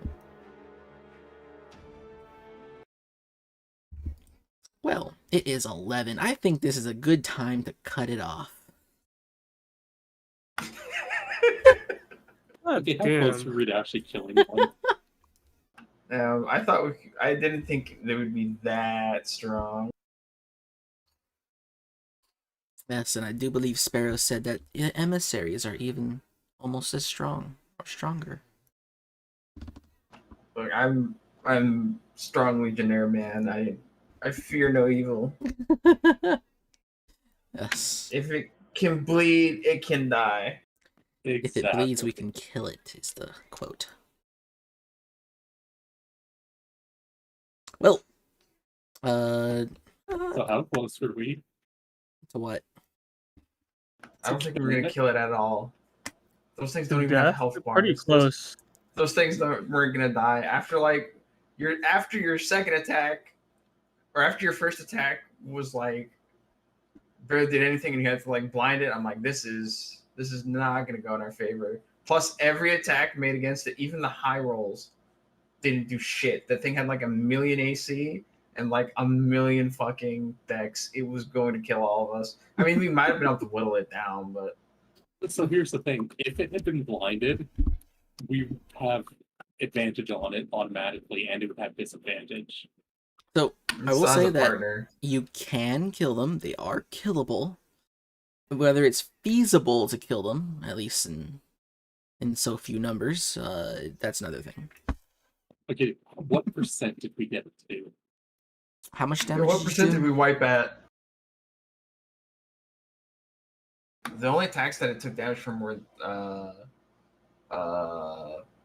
Morgan's attacks. None of mine landed. Yeah, and because they're called shots to a specific body part, particularly the eyes, those are also kind of... They're not doing full damage to the thing. They did full damage to the eyes, but there's no spillover. So you were very far away. Let's say you're like maybe 5% of the way there. I don't know. I'm not gonna do math. Dear God, man. Look, We could have done if it. I needed to describe how bad these things are, I did it now. No, I'm not saying. I'm not saying dear God because of like their numbers or anything like that. I'm saying dear God because those things are fucking tanks. Good lord. Okay, we had it though. I mean, you and I probably could have killed it. It would have cost us a lot, but us two alone could have killed it. It's a Yeah. shame I lost like 3 fucking soldiers. Yeah, I'm gonna have to update your soldier count on your token. Them dudes dead. We have to like retreat to town and like figure out how we're gonna go about all of this. Hey, maybe they'll think we're cool because we fought when he lived. And we blinded him. It's true, we did fuck them up. Yes, you've hindered a beast from beyond. I mean, hell, we blinded it. And that's a pretty big. That's a meatball. But what if it wants revenge and brings friends? Well, we can't see shit now. Yeah, but there's another one there. And you know that there is a beast from beyond hive up north of you. Is that what the thing that looks kind of like a dungeon is? Yes. Okay, hear me out. We get the Legion to go there.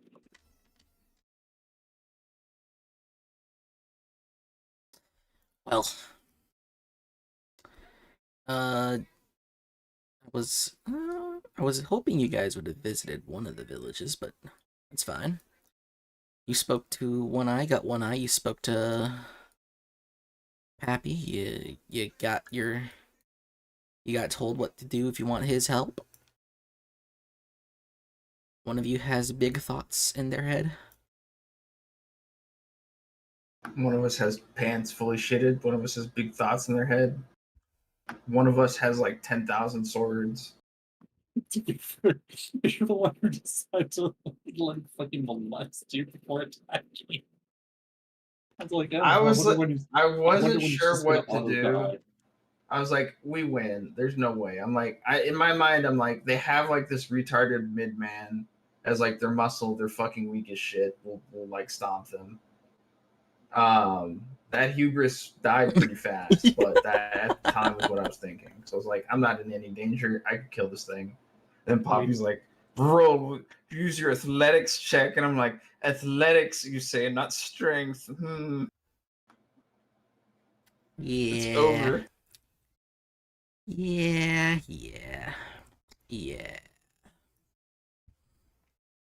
Well, that was it for today. I will now cut the stream off.